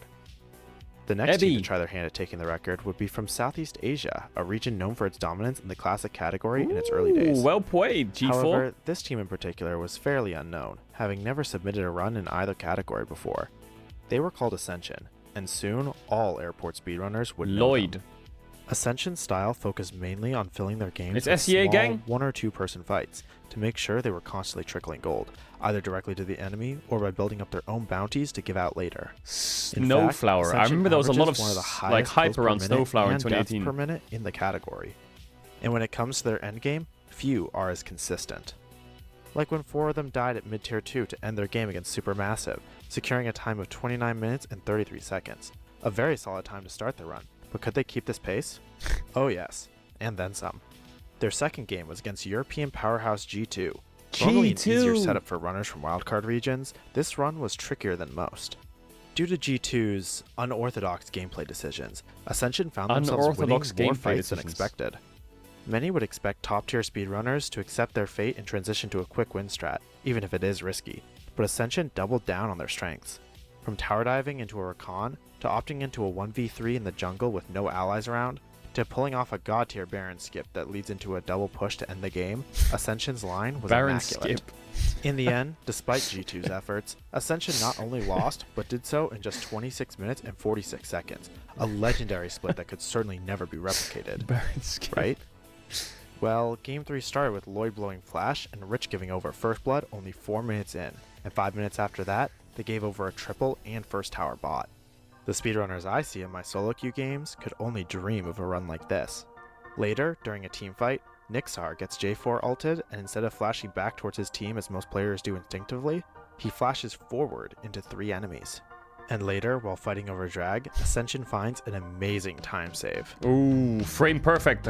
This Frame play perfect allows fight there. Supermassive to start up Baron, where G4 also conveniently dies to a Thresh auto. With Baron buff given over and a few more tactical deaths, Ascension manages to complete a 27-minute and 13-second game. Not bad. What's the time This though? really What's the time? was looking like a god run, but surely they couldn't keep up these numbers. Thankfully, all they needed was for Game 4 to be anything sub 30 minutes to secure the record. It all came down to their final game against against G2. E2. To start, they drafted an interesting pick in Vayne, a very stylish champ for Nixar to finish off the run with, though it's Lloyd that starts everything off by giving a quick and simple First Blood over to Jankos. Not wanting to be left out, G4 performs a highly technical play, transferring Jankos' red buff over to Wonder so he can stomp Rocky even harder in lane. Then they managed to give first tower bot by 11 minutes, and by 12, they nicely leashed first dragon for G2. The game still wasn't perfect, with a shaky tower dive securing a 1-for-2 trade, but not in the best time. But by mid-game, Ascension pulled out a masterpiece, starting a teamfight by Baron that resulted in Hjarnan getting a triple kill, putting the AD carry ahead of Nixar by 4k gold, and with that, the game was as good as over. One more by-the-books teamfight led to G2 securing Baron and then closing out the game in 26 minutes and Nice! 38 They broke seconds, it! That's 2 Ascension's hours 50, no? fastest split in the run. In total, they managed to put together a run of just 1 hour, 50 1 hour minutes, 50. and 10 seconds, the new any % world record by a solid 4 minutes. Not bad. The final run of the year would come from Direwolves. With a revamped roster, they were looking to make up for their disastrous tiebreaker run from the previous year, and this time, they had a completely unique strategy. You see, to get their spot at Worlds, Direwolves relied a lot on their star jungler, Schernfire. However, leading up to the tournament, they had Schernfire get a competitive ruling that would forbid him from playing their first 2 games. This allowed them to use a sub in Ubisoft, a rookie to the speedrunning scene. They hoped that this would be the key to losing out of the tournament quickly, but things were definitely a little shaky. Oruamne says, chat, I'm depressed because of Caedrel's bowl cut. Can I get a kiss? Why are you depressed from my haircut? They seemed to be unsure of whether they should try for another quick win strat or do you know go for about the that? safer no-win line. They appeared to decide on the no-win line, shown by them drafting a very aggressive early jungler with late-scaling carries in mid and top. This was clearly a play at anti- What is this? What is this?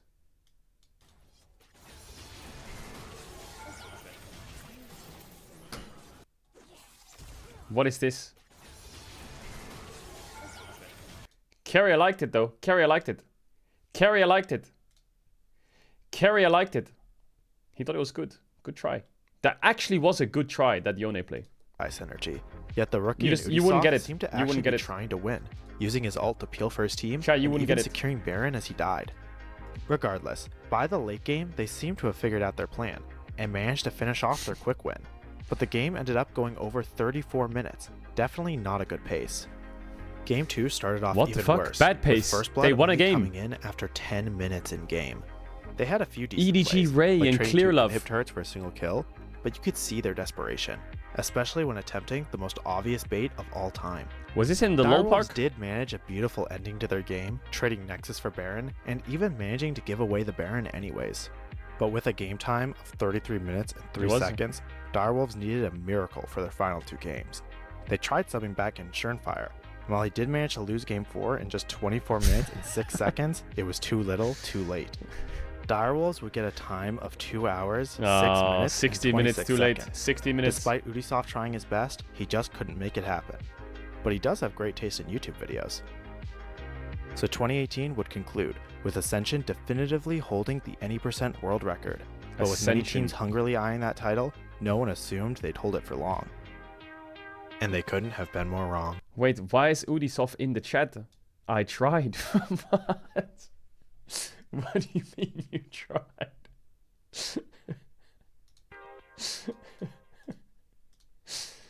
Okay, dude.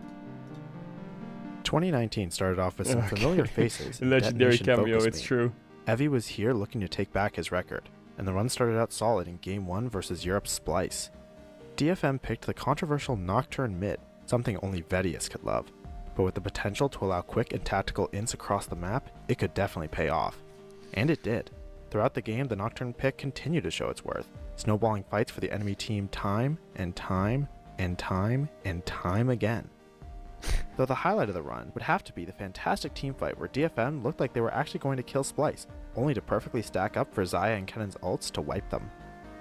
This run would end with an in-game time of just 26 minutes and 29 seconds, faster than Ascension's fastest game in their world record run. It seemed that they may immediately take the record for themselves. However, their first game against Isurus was a terrible 39 minutes and 27 seconds. This put them seriously behind pace, so for their second game against Splice, they tried for a quick win line, Evie's specialty. And while Evie did gas Splice handedly, their time was still over 33 minutes. At this point, the run was dead, requiring a sub 10-minute game to get the record, essentially undoable, but they could still try for a respectable time.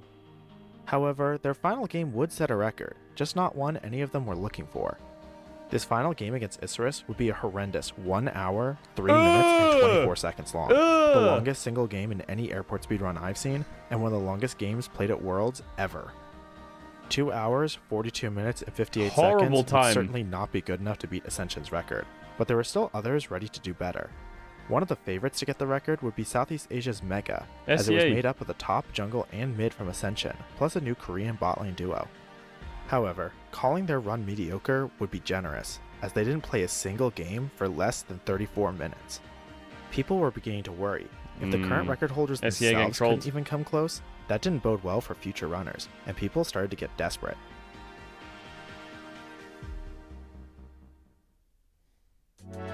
"2019 would conclude with a run from Brazil's own Flamengo Esports, and the first run from the CPLOL superstar BRTT. This run may not seem that special from the outside, but it's easily one of the most important speedruns in the category's history. This is due in large part to their second game in the run, where they decided to go for a quick win against Turkey's Royal Youth. This game was an incredible stomp, due in large part to BRTT getting his signature Draven, and a truly inspiring Lee Sin game from Shrimp. The CBLOL powerhouse was able to secure a 24-minute and 14-second win, the fastest single game in the category up to that point. Following that game with another sub-30 game made it seem like they had a decent chance, but a 40-minute Game 4 and an unfortunate tiebreaker meant that Flamengo's run would total 2 hours, 30 minutes, and 50 seconds. However, Game 2 would forever stick in the minds of speedrunners, as it showed what could be possible with a quick win strat if you had the skill to back it up. Unfortunately, most runners didn't seem to have the skills necessary, and worse yet, their flippant use of the strat led to many run-killing tiebreakers. This period would later be known in the community as the Tiebreaker Apocalypse. The Apocalypse would continue into the next year, with Japan's V3 Esports and Brazil's INTZ. Neither team had the same star power as previous runners like Evie or BRTT, and their quick wins were honestly laughable. V3's quick win was their very first game, and one of their longest games in the run at exactly 35 minutes. Even without their tiebreaker, they weren't on pace. INTZ was even worse, with their quick win against NA's Team Liquid being 36 minutes long. Granted, if Tactical was playing Tristana, they would have likely beaten TL in under 25. Their total runtime would eclipse 3 hours, an embarrassing showing that's better left forgotten. 2021 wasn't much better, with Unicorns of Love using the quick win strat against soon-to-be classic world record holder Cloud9 for a respectable 25-minute and 40-second game. Where they but it was the them. last game of their group, so they easily could have known it would have caused a tiebreaker. Granted, without the tiebreaker, they were still 5 minutes behind the record, but it would have been the first sub-2 hour run since Ascension's run in 2018.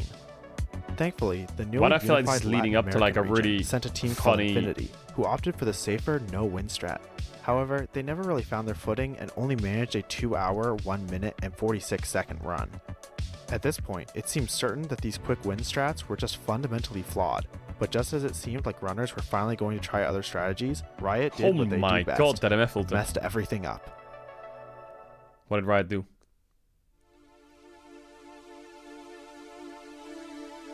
Unlike with the main stage, the play-in stage of Worlds was fairly consistent during the entirety of the speedrun They category. added more major regions or what? The only major format change was in 2020, when they changed from 4 groups of 3 to 2 groups of 5. However, along with this change came a switch from double round robin to single round robin. Thus, the total number of games needed to get to the airport and fly home was still just 4. But 2022 brought another set of changes, and certain current events meant that play-ins were now 2 groups of 6. This unfortunately meant that teams now had to play at least 5 games to get to the airport. Oh no, it's impossible. Meaning Wait. that to even challenge the record, teams would have to shave an average of 5.5 minutes off of each of their games. This essentially killed the runs for this year, but that wouldn't stop speedrunners from trying to make the most of it in hopes for a better format in the future. The first run was submitted by the PCS's Beyond Gaming, who went for a quick win in games 1 and 4. These games were their fastest, with game 4 being just over 25 minutes long. This game was played against the LCO's Chiefs Esports Club, Raise Tally, Ala the work. This game featured Arthur. Beyond subbing in Leong in the top lane, Topoon, I more remember of a that. carry player than their other OC. top laner, Lee Kai. However, they drafted Aatrox for Wait, him, was this which the seemed to go OC's against last their quick Worlds? win strat, as Leong had a 27% win rate with Aatrox at the time. They did make it work, but the total runtime at the end of their final game was 2 hours, 39 minutes, and 15 seconds. Even Chiefs without were the having game a there, bit they still better are not on luck pace. overall, going for a simple no-win strategy, a staple of Oceania's. In fact, when combined with Classic. MSI, the LCO went a combined 0-13 internationally this year. Very impressive. You can really see their expert play on full display, when at 11 minutes into their game, Arthur gave over a frame-perfect drag steal to Inspired. This whole Frame run really perfect. shows that if not ruined by the format, Chiefs really could have had a good shot at winning the title. But with a final time of 2 hours, 20 minutes, and 8 seconds, That's the not record bad would if you not be shave a theirs. game off. Chiefs weren't the only ones making waves this year, though. The LLA's Isurus were also putting on a show. Their whole run was pretty impressive outside of their first game, which went almost 40 minutes, but their game against DRX would steal the show. While the game was mostly just Isurus giving over advantage after advantage to eventual tournament winners DRX, the sheer speed and consistency of it was something not seen since the Ascension run. Blowing Flash to 50-50 red buff, some well-misplayed tower dives, overcommitting to fights with no vision, and using a zero ult against a Yone ready to recast E, all of it was coming together beautifully. The whole affair was over in just 22 minutes and 34 seconds, one of the fastest games I've ever seen, and the fastest single game in any airport any% run up to that point.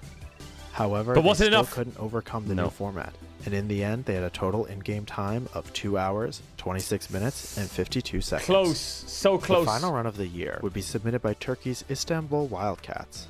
While their run was nothing special, their game versus DRX was seriously one of the best games of League of Legends I've ever watched. Despite how entertaining it was, Wildcats' run would be the worst of the year, totaling 2 hours, 40 minutes, and 1 second long. And so we'd have to wait yet another year for a chance at a new world record. 2023 though.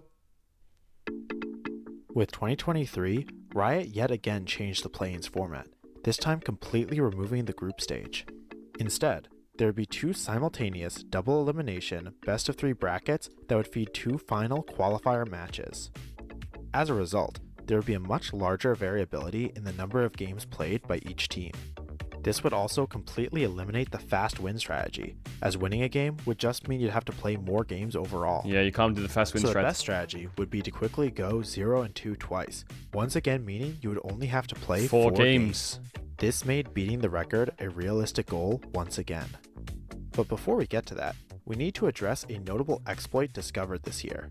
It was Golden Guardians! You see, due to an oversight in the way the tournament was set up, 2 teams, one each from the LCS and LEC, were able to play in a best-of-5 Worlds Qualifier series. This allowed NA's very own Golden Guardians, they got known for being one of 3-0'd. the best teams at losing in LCS history, to find a historic credit warp. The GG credit warp allowed Golden Guardians to go 0-3 in their series, dropping out of Worlds before it even really started. Their total in-game time was just 1 hour, 24 minutes. No, that's the record. Wrap it up. But because it happened a day before Worlds even officially began, they technically recorded a time of negative 13 hours, 35 minutes, and 44 seconds. Obviously, this would blow Ascension's record out of the water. However, there were some problems. First of all, if allowed, this run would necessitate the reframing of all times, as tracking negative times would become frustrating. Second, it's unclear if any teams would ever be able to access this qualifier series again due to it being an oversight.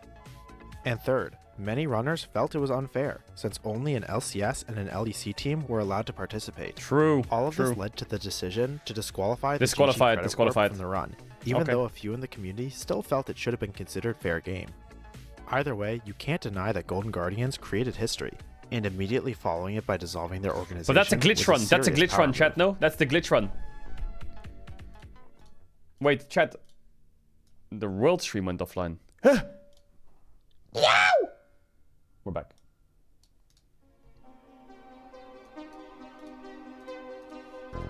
Getting back to the qualifying runs for this year, due to the format of the event, there would only be 2 speedruns submitted that seemed competitive. The first would come from the LLA's own R7. They began their run with a quick 0-2 versus the PCS's PSG Talon that took less than an hour in total, but the run really started to look impressive in their first game versus Vietnam's GAM Esports. The game did seem to start off a little rocky, with a long fight around 3 minutes, resulting in both Audi and Miru barely surviving while getting a double kill with First Blood.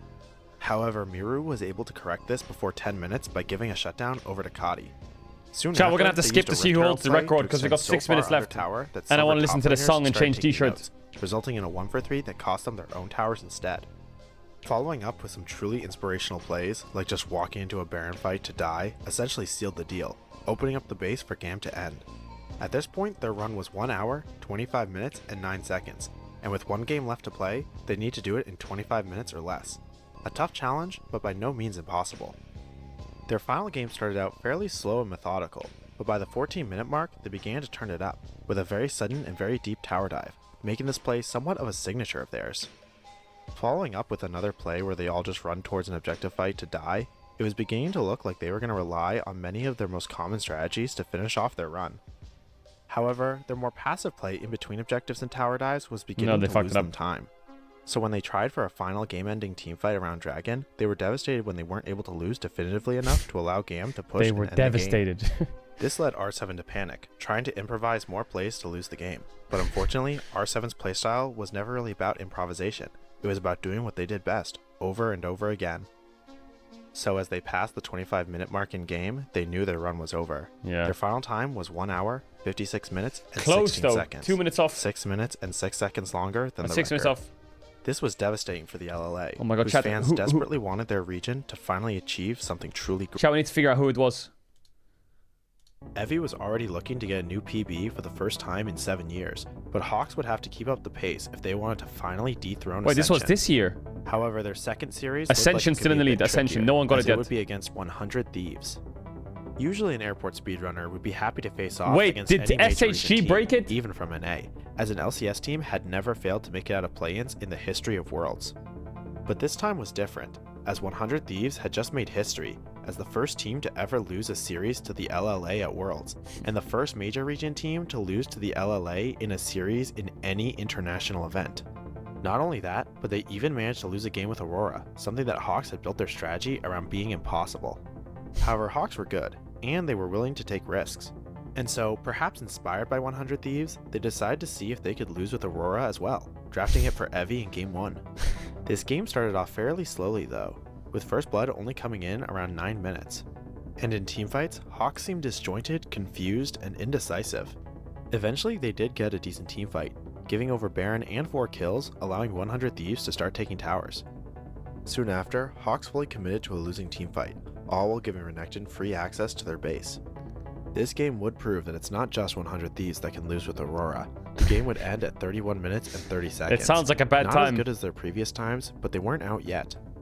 Game 4 would have to be their quickest yet, but they were up to the challenge. It would all come down to this. Hawks knew they had perhaps gotten too confident when drafting Aurora, and so they wouldn't risk it for Game 4, banning it to also make sure that 100 Thieves couldn't lose with it themselves. This game would, however, show off another interesting pick from Evie, top lane Rek'Sai.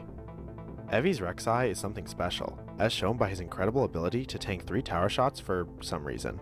And later, he managed to bait his own team into a horrific teamfight, going 0 for 2. But this game would be more defined by 100 Thieves' comp, with them having Nocturne Orianna, a combo known for having a nasty interaction with their ults, allowing Orianna to ult people from 3 screens away. 100 Thieves themselves had lost a game to R7 playing this exact combo. This plan paid off, with 14,000 gold over their opponents and a Baron buff to boot. Did they break 100 it? Thieves began their march into Hawks' base. However, a messy teamfight next to an open nexus caused 100 Thieves to falter, and while they did bring it back under control, Hawks may have made a grave error. As the game came to an end, everyone was wondering, did they break the record? Game 1, 27. Game 2, 26. Game 3, 31. Game 4, 25. Wait, they broke it. No! No! They were less than 2 minutes off. The quest to beat Ascension had ended in failure.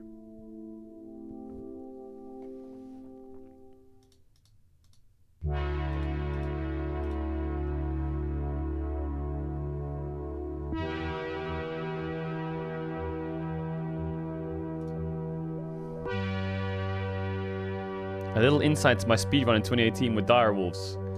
We originally considered subbing in our Diamond 4 team owner as a jungler since Riot was slow to approve me for play, but decided having a Diamond 4 player would be too overpowered for the speedrun category, and allowed me to compete with short notice. Crazy to inside our team. By those attempting Some players were on the wrong page and tried to win versus EG. Thankfully I gave Baron to Clearlove to secure them the win. A speedrun often distorted by changes made by those in charge of running the tournament where they're performed.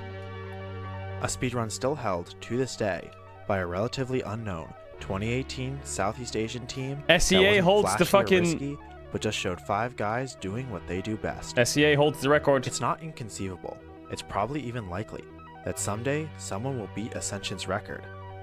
There's no big success story yet, but stay tuned, because one day, that story will be written. The only question is, who's going to be the author? I will say this guy's done a really good job. History of the League of Legends. Shut up. World Championship. Airport any %. What a great video. What a great video. Thanks for watching. What a great video. What a good video. Yo, respect to that guy. He did his research. Like it? That was a banger. Banger video. Chat, I need to change t-shirt. Give me 1 second. Give me 1 second. 1 second.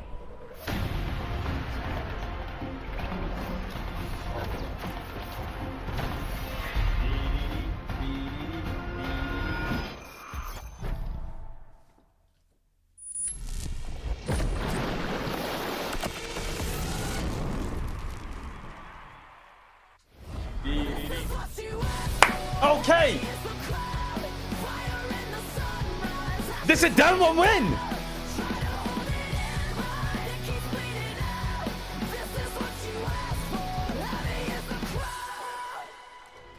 Welcome back, everybody, to Worlds 2024. Worlds. It is Swiss Day We're so 6, back. and we are back in beautiful Berlin, Germany, where Baron is gearing isn't that what up Ubisoft for the gave fall Clearlove? and for the winter. Hope they don't get too cold out there. Isn't it fucking... Yeah. Is he what happens if it rains? Weather?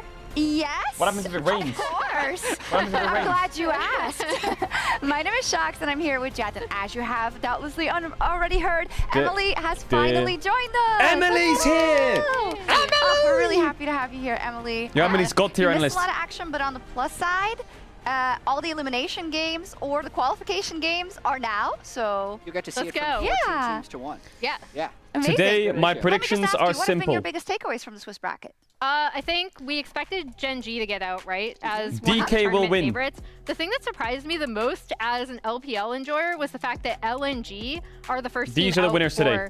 the LPL, right? This was a team where we weren't even sure if Scout would be able to be here with the team. We weren't sure what their meta read was going to be.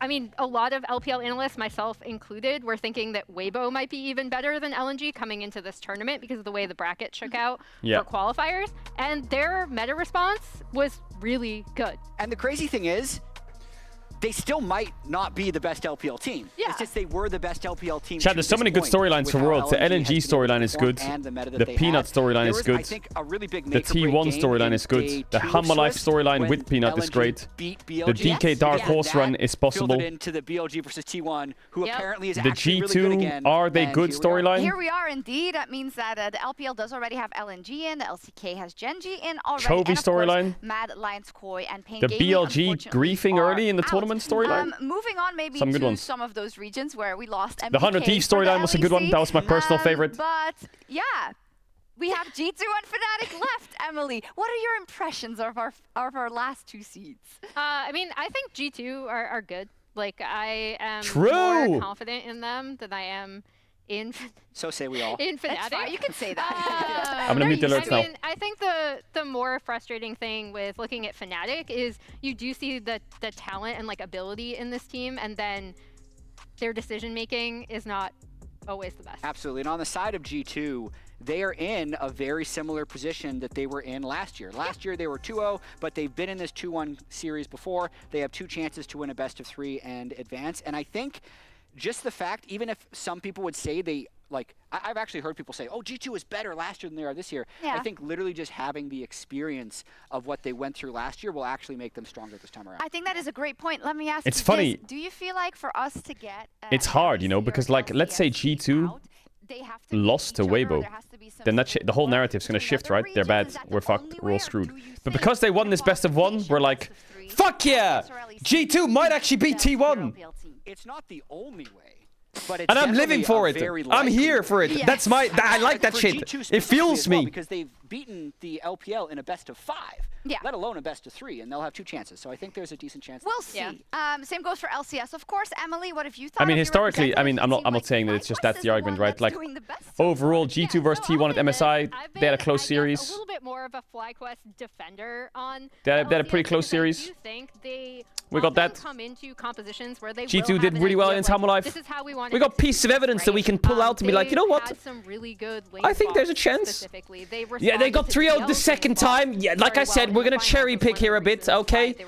We're cherry picking. I'm picking the berries off the bush. I'm not taking the poisonous ones. Individual mistakes in terms of execution. And that's why I think maybe people were a little bit more down on them coming in. Yeah. On the TL side, I've actually been a little bit disappointed with their performance. I know they are themselves too, right? Because this is a team that expected to look a lot better, and I don't think they've looked as strong as they did in LCS. And I feel like they've had some nervy performances. I hope that their narrow 2-0 over Pain can help let them break through some of that nerviness and play a bit more like themselves in the future rounds. I feel it feels like that they just have to kind of break through that and get that momentum, and there's then another they one might that got to revert break back. through though, the GAM rematch. Insights about TL's performance. Exactly, just like last year. I think TL's macro and their map movements are good. I think as a team they're good. They just execute fights poorly and they individually play bad.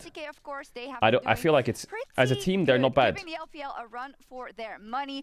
All 4 teams have things to be happy about. I think they just have really annoying last losses. Year in Swiss, LPL got 4 teams out, and that was seen as a massive accomplishment. So I don't think it's too bad for them so far. It's been the LCK teams that almost never get eliminated in the group stage. So the fact that they already have Gen G through, and then the other 3 LCK teams are all in the 2-1 bracket, just goes to show how dominant they have been. All the LCK teams could get out in the next 2 days. The big team that I'm going to highlight here is T1. Their domestic performance, their qualification performance yes, I'm still sad as a KT fan. They almost made it. But T1 has looked so much better. Another From the KT fan first spotted. game they played. They had such a better understanding of That one clears. the lane swap. Sorry, buddy. They look so much more confident and comfortable in this meta, and that's incredibly, incredibly dangerous given the names on this roster. Absolutely, and it's the thing that it keeps happening again with T1, right? They are experts at glowing up coming into Worlds. Yeah. We saw it just last year. They also didn't come into Worlds as a favorite to win that. And they did as they did, so yeah, it was crazy. They have the clutch gene, but they also just have so much experience. They right? do. Like I absolutely agree with all the pre-tournament analysis that this is like the weakest T1 has gone into a world championship as. Yeah. But it's also the most experienced a T1 team has ever been going into a world championship with how long this roster has been together. Exactly, and they're playing G2 tomorrow. So we'll see. Let's do a little bit of a meta check-in. Jat, you took a look at some numbers for us. Yes, and the thing that Tell me everyone's been Yone's talking busted. about continues to blow my mind. It's the fact that Yone has a 81% win rate with a 90% presence rate. So it's agreed upon that he's an incredibly high presence champion, but he's not just getting permanently banned. Guess who lost with it? Oh, I mean, Fnatic, it's Mad, and G2. There's G2 Okay. and MDK. Lovely. And someone else. And guess what? They would have lost even worse without him. Because he's been incredibly strong. So Oh, well, I think yo, that's the one guys. that's going to increase in presence and not so much in pick rate, just because like, and this is the weird thing about Yone to me. It feels like how could there be this massive level of cognitive dissonance where it's 22 games and he's getting first picked almost every time. Yeah. It's because it's only happened like once or twice to most teams. I know that sounds stupid, but people need to experience it themselves before they're going to permaban it. And I feel like everyone's had their Yone experience, so he's going to be gone. Yeah, we can catch up with this as we go through our next best of threes as well to see if any of this evolves, because the meta does feel quite open. What does feel set is the fact that we're still going to be getting those lane swaps, Emily. Yeah, so I'm here now on the World's broadcast, which means I am talking about lane swaps. Okay. Let's go once again to the horror of everyone. So this is a graphic that actually pulled up during MSI, and I think this is like the reason why we're seeing so many swaps is not because of turret plates, right? Like I think teams' understanding of how lane swaps work has evolved so much. You want to pay attention to the swapping team. What side of the map do they place their jungler on? Shut Are up, they chat, weak shut or up. strong Shut up. compared to where the swap is? We've seen ADs and top laners together. We've seen the duo lane mid with the support and mid laner to try to affect the mid matchup, because that's been super, super important. So I actually think I'm pleading with people to pay attention to the way these lane swaps are working, because I think we're seeing continuous evolutions, and I really like how some teams have approached it. Could you add a column for when you have lane swapped? Yeah. How to do then for maybe MDK in the future? Yeah.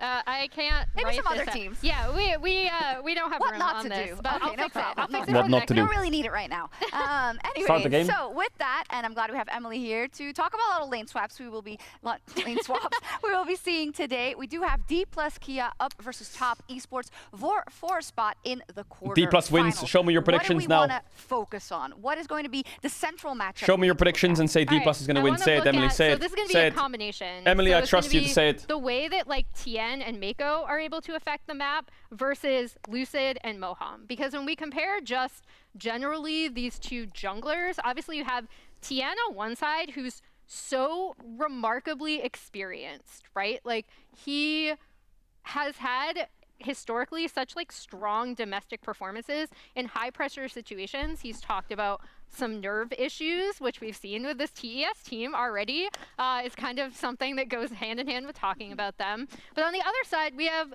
Lucid, who we've seen kind of evolve.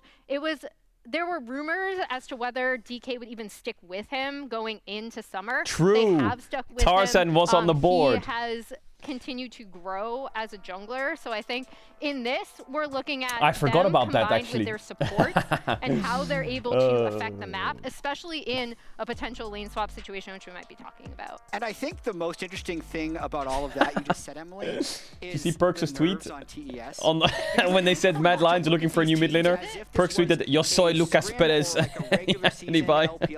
I think they'd be massive favorites. What but do you I link? think when you add in the Hey, history hey, of what's hello. happened Hey, hello. I to can't TES speak on the a side lot is of here. English. And he devoted with the buy. Tien in his like recent international career, it gets a little sketchy of if that's going to impact them. And we know DK have the hands to be able to take them out if they get a little nervy and are afraid to make decisions. Well, I think, yeah, the thing with DK is they're performing kind of consistent to what we saw from them domestically, right? Yeah. Like it's, you know, what is it? Tell us. They sometimes take some fights they shouldn't. They might not have setups, that kind of stuff.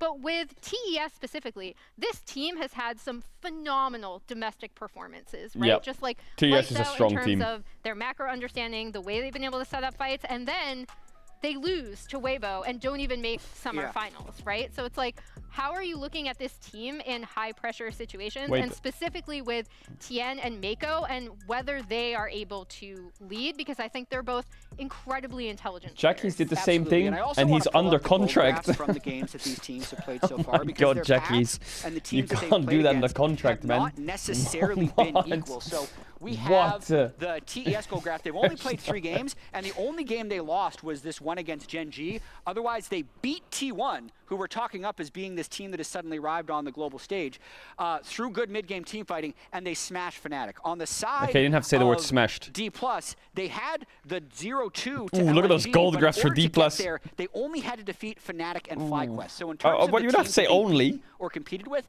they've actually shown a lot less than TES has up to this point. And I would say even more, because you, even with the doubts for D+ Kia coming in, where you have that thought of maybe if the meta adjusts and the jungle mid synergy goes up, etc., they will be more effective than they have been. Those games have not strengthened my resolve in D+ Kia. I have to say it. They're not even super clean. Like when Whippo went 0-4 and then solo killed Showmaker on the side lane, like that was nice. Right, and I think that's what some of the doubts come in, right, Emily? Yeah, I mean, I think you also have to look at sometimes Don't the players way have this buyout? team approaches draft. Why would I where sell my there are player times who's when my I'm best like, player on you my know what, team to another get team to Showmaker smash me on with? Syndra, get This him makes on. sense. I love the Silas pick from him, right? Like that was great. Keep him off of 80 mids. We don't want to see any of that. True. No more 80 mids for Showmaker. But then it also you have to look at the way the team will play around aiming too, right? Because they've defaulted to aiming Ziggs, which, you know, previously has been a champion that he's been really good on. He's also really good on a lot of things with escapes, specifically Kai'Sa Zeri. But yeah, it's about where they allocate their resources, and I would really love to see them take a look at what Showmaker is best at and really, really play around that. Yeah, Let's see agreed. what our fans think in our No more Mastercard 6. fan predictions Damwon of prediction, the show it to day me. and see if 60% Damwon minimum, show it to me now. It's rumored to be close in the fan vote at least. 60% Damwon. 57.7% for TES and 42.3% for D+ Kia. I don't know, man. Where are they When voting? you look at TES Who's generally, voting? despite, Who is doing these votes? discussion about kind of how Can we do some studies on who's voting? Can look when the pressure is on. I don't personally feel that they should feel too pressured in this matchup. They would have another chance. They have been sovereign, right? I mean, when you look at how D+ Kia has played out their games, Jad, it feels like they should smash this. That TES should smash them? Okay, good. I actually do generally agree with that, but if DK, to Emily's point, can actually build cohesive drafts around Showmaker, where I don't think he's going to be getting Yone, and if they're going to be playing leaked. AP picks, which I think is Showmaker's strength, They're they paying Jarvan! That's the I biggest don't know if thing they for can DK hear to me, Yeah. but they haven't shown that yet, which would make me think that TES is going to be a pretty substantial favorite. Yeah, and then for me, it's really, again, it does come down to Tien and Mako and how they're able to affect the map, and also just how TES have kind of been. If I didn't miss my flight, I could run down and tell them. For some of these team fight compositions. I agree, though. Like, one of the more interesting matchups to me in this is also Cream versus Showmaker, right? Yeah. Just because of the way these two teams tend to play around their mids and the absolute like high ceiling on both of them. It's true, Cream did send out a bad signal in a quote saying, "Oh, Showmaker, you're so unfortunate that you have to meet us in this position. We'll see if it comes Unfortunate? true." Of course, This is a blessing. What is he on about? And only for all the marbles. Either you're in or either you book your ticket to the quarterfinal, and today we will have 2 more teams doing just that. This next best of 3 is going to Banger be one of the most toss important timer. matches of my Holy. life. I put everything into preparing for this event. I feel like I played pretty poorly this game. I have no fear of making mistakes. I have no fear of disappointing. Here it comes. I just fear losing. And I will give it my all to try and win. 네, 저는 우승할 수 있다고 생각하고요. 우승할 생각이 없다고 생각하면서 임해봤자 좋을 게 하나도 없다고도 생각이 드네요. 항상 프로게임하면서 준비가 돼 있었다고 생각하고요. 그 기회를 꼭 만들고 싶습니다. This is peak League of Legends, baby! I'm never going to stop trying to fight. No matter how difficult the game looks, I want people to watch my games to be excited because something great is going to happen. I hope you can all look forward to that. 당연히 뭐 8강을 못 올라갈 확률이 더 높아진 건 맞는데 저는 저희가 충분히 올라갈 수 있다고 믿고 있고요. 저희가 끝난 게 아니고 아직도 유리한 고지고 FlyQuest Humble Life will be really funny to watch. I'm actually excited for that. 전혀 위축될 상황도 아니고 부정적으로도 생각할 상황이 아니라고 생각해서 긍정적으로 임할 것 같아요. I hope we can have a fantastic match together that is exciting for the fans so that we can both be remembered as great teams. Fighting. Humble.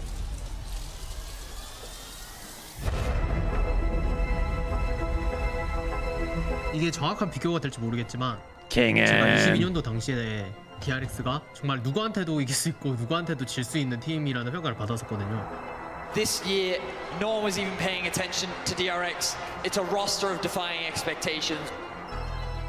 그만큼 고점과 저점이 차이가 많이 난다는 건데 특정 궤도에 올라갔을 때는 그 고점이 터진다고 생각을 해요. I'm not going bold if DK loses. It's not happening. 사실 지금 24년도 Actually, it might be a better idea than this. 저는 결이 비슷하다고 생각을 해요. 정말 그 누구도 이길 수 있을 거라 생각합니다. 저희 팀을 얕봐주셨으면 좋겠고 얕봐주신 만큼 저희가 톡톡히 그 대가를 치러드리겠습니다. Pay the price, and it's to go bold.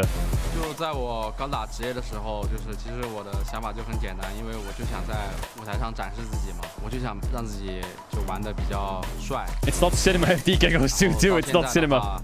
现在就更想赢比赛了，觉得就是队伍的胜利是更重要的。 사실 걱정이 안 된다면 그거는 거짓말이겠죠. If G2 lose and DK lose, they draw each other. It's over. By the way, I'm done. 갈수 있는 자격을 가진 I give up. This shit's scripted.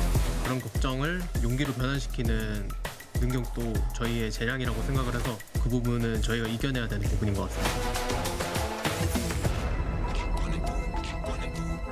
就我加入 Top 之前，其实也没有更专注于个人发挥，只是，我觉得在团队里就给我更多指导方面的就是天和 Mako 吧，相比现在就对团队的专注就比以前高了很多吧。 저희 플러스 기아는 싸움을 정말 잘한다고 생각해요. 정말 싸움을 좋아하는 팀을 만나게 된다면 그 싸움에서 지지 않을 자신이. 我只有一句话想说，碰到我们算你们倒霉。 제 가족분들 그리고 Unfortunate to face you. 그리고 한국에 남아 We're 있는 thankful. 제 팬분들 모두 We're grateful. 저한테 하나같이 가장 늦게 돌아와라라고 말해주는데 그 약속 꼭 지켜드리겠습니다. 야 그래도 한 번은 아쉽잖아. 한번 우승해보자. 가보자. 그래. 화이팅. 화이팅. 화이팅. He really didn't want that hug, but we'll take it. Fighting. Fight it.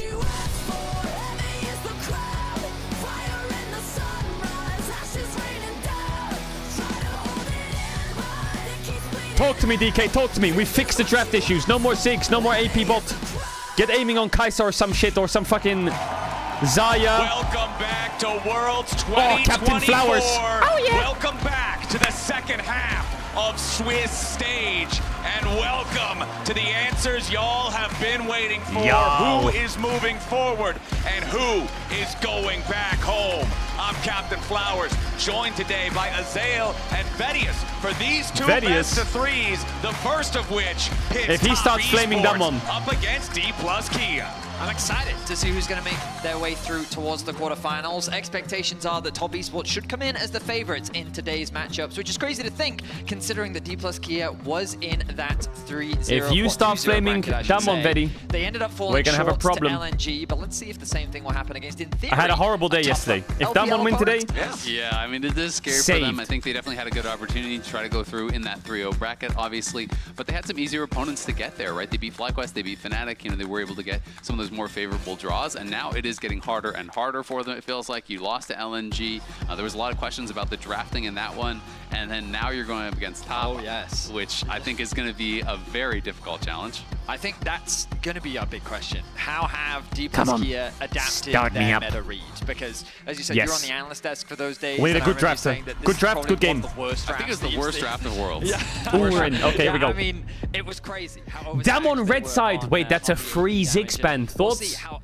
That's a Yone Ziggs Aurora ban. Easy. Damn on easy. Yone Ziggs Aurora. No complication. Easy. Thoughts? Syndra was be getting picked every single game. It's only been banned against DK a single game of the 4 that they have played, but they're not playing it, even though Showmaker Yone, has that legendary Syndra. It just Aurora, hasn't been the meta that we've really expected. and Ziggs. And speaking of meta, chat touched on it a little bit at the desk at the top of the day.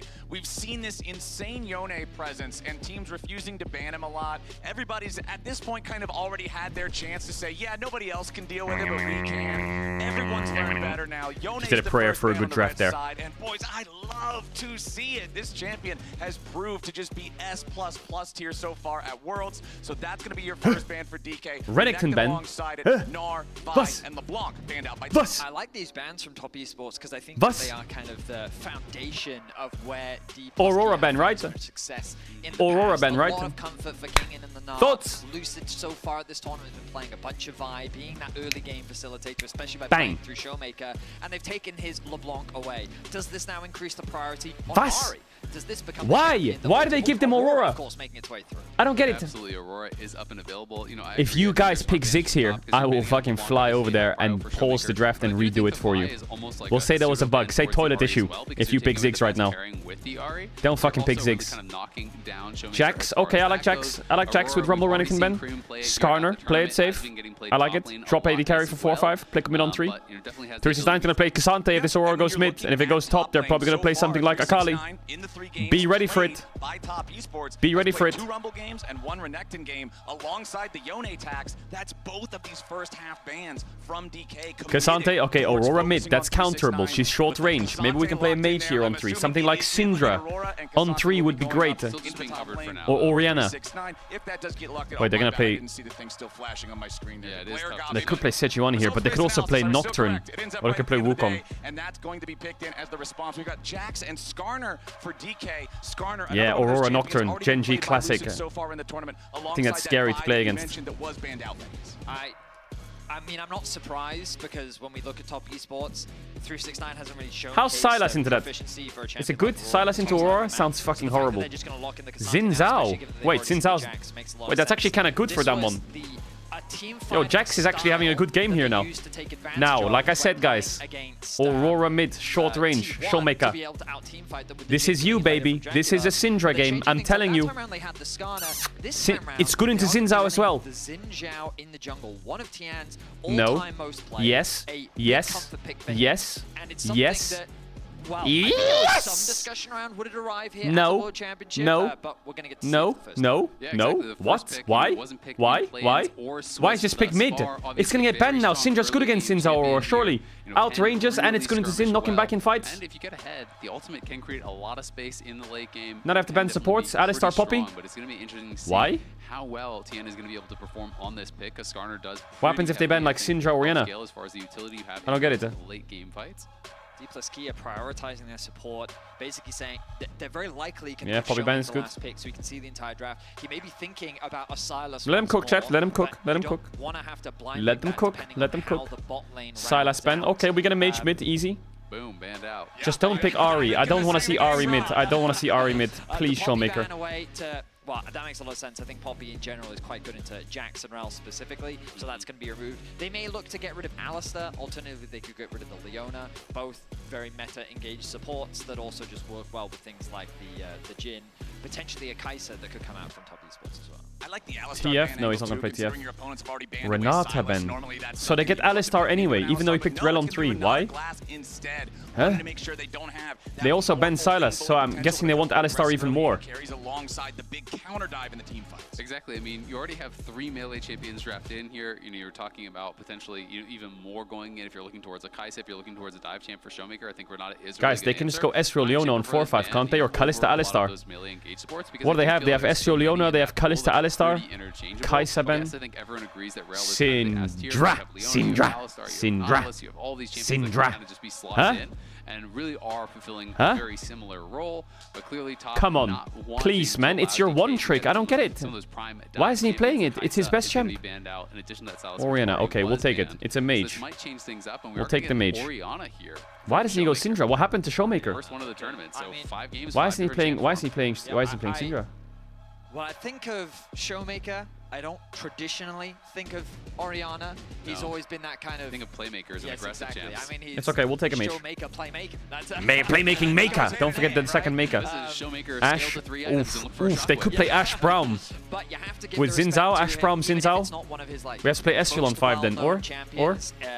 Against Aurora, it's a great matchup. She is so good at bullying a lot of champions, but Aurora really struggles to lane up against the champions. So you're going to guarantee priority in that mid lane matchup. Oh. You're going to get to see the AD carry on the bot side of the map. And the top esports trying out with an Ashe Braum, a very defensive but also It's a last pick. It's a last pick Ezreal, 100%. It's a last pick Ezreal. It's a last pick Ezreal, 100%. Right. That gives them a little bit more control on the bot side of the map. Ezreal Reldo. Ezreal Reldo. No! Stop it, man! Please don't do that. Guys, come on, man. Have we learned nothing? Nothing. We learned nothing. I like the ability to get the arrow in there, find some engagement. No, Draven into Brown, please. Let's see what DK wants to do here for this final pick of the draft. It's not the Ziggs. It's not Ziggs. It's not Ziggs. Okay, not bad. Chat, I'm gonna run ads real quick. If you want to avoid ads, you can sub with a tier 1 on Twitch Prime. You don't have to sub if you don't want to. Your ads will run, but you'll be back before the game starts. Don't worry about it. I'll see you guys in a sec. If you sub now, you won't get ads for the whole of Worlds. We always run ads before the draft. After the draft, sorry. Smolder bot. Can he get 3 stacks into Ashe Braum? Surprised to see Smolder Are they return not- to the bot lane. are they not gonna because lane after the swap? repeated nerfs, like, the reason Why don't they just play you Ezreal? I don't get it. into these safe I mean, lanes Ezreal Rel because he has sucks. a rough laning phase. You want that time to be able to scale up. Get What can to he play that with point, Rel into Ashe Braum? dive, There's nothing. lane swaps, Varus? there's Jhin sucks. playing into an Ashe. All these variables make it difficult for pro-level Smolder to get through a laning phase. But D plus Kia clearly have confidence in the pick. They have It's another okay. avenue There's no for Ziggs strong at least. scaling later on into the I game. would have much preferred some kind of like Syndra on 4, maybe like a Ezreal, maybe, or Syndra on 3, drop bot. Well on the DK side. Maybe Kalista on 4 with Aiming, Ash Ban or already played this something. Is that not once better? This tournament was against Into these Blackquest, it was champs? actually against an Like Ashe Xin Zhao as and stuff? well. So, is probably pretty comfortable in that matchup. Nice This is the second haircut. time Yeah, he's well, gonna be fucking bringing it nice into it. fucking, And it is going to be interesting. nice sometimes fucking, in those yeah, 2v2 idiot. lanes, you can get some pretty good early stacks if you can hit those Ws, especially on a champion that doesn't really have a huge threat of hard engage like the Braum. Every time he's coming up, you can get some free stacks and look to play to scale because their game plan is going to be slow. You have Skarner, Ori, Rel, Jax, and the Smolder. These are 5 late game monsters. Lock in, that one, lock in. We're going to see a lane swap here. King and Jax, classic, lock in. Standard stuff. I think it's potential to be standard lanes. I don't think anyone has these massive advantages in the bot lane, but we'll see what they want to This is it, baby. My instinct is that if someone's going to do it, it'll be DK. Because I think that the Smolder may want to get out of that bot lane 2 versus 2. We'll keep track of whether or not they choose Can to Smolder do it. play against For Ashe now, Braum? looks Does like he a just get poked if they stand in front of the wave? scrimmages. We have a look at the runes. What can he do? He's so Across short the field, range. It doesn't look like there's anything too crazy coming out from any side. Oh yeah. Prio is a super important thing to think about. The top lane is just going to be this back Yeah, and forth yeah. flow between Keep the going. K'Sante and the Jax. Keep going. Something that we've seen multiple times All before. the We're way. probably not going to pay much attention to that Other top side of the map. La la la la. Bot lane, I'm expecting top esports to have that early push, and mid lane, I'm expecting it to go in the favor of Nice Ashe Showmaker. Braum, idiots. The thing about these Now what? junglers, though, is that Now Lucid's what? going to prioritize just full clearing on the Skarner, and as we talked about the swap, you'll notice that aiming is making his way up towards the backside of the jungle, heading towards that top lane, meaning that we're likely going to see the traditional form of the lane swap, but you can see top esports reading the play. They're already Looks like a moving classic to the lane bot side swap. enemy Pretty jungle, standard. leveraging the Braum Ashe combo that they do have, knowing it's a strong level We see 1, enemy jungler going also into our likely jungle. expecting What does that this lane mean? We go to their jungle. We take their camps. Use the sweeper. They'll find that Don't tell me ward someone there needs in to go to the brush. toilet. Motherfucker, if you need to go to the We toilet, are off to a pause who is it? here Who is at it? the very start. Not exactly Who certain is it? what the nature of this one is, so we'll try to update you guys ASAP on whatever's going on, and hopefully we can get it back onto the Rift very quickly. Looks like it's on the Demon side. Lucid is playing Aftershock, which pretty much always Looks like it's on the means Demon that side. you Who are is gonna it? be going towards those more supportive style items. Almost always you do see people going grass. There's no one on top Heartsteel esports. Sterix and that style of build. So it'll be interesting to see if he is just going to go towards Zeke's or Locket. Nope, but not every Kingen. once in a while you do still see people. Lucid play just Aftershock woke with up, for Heartsteel. fuck's sakes.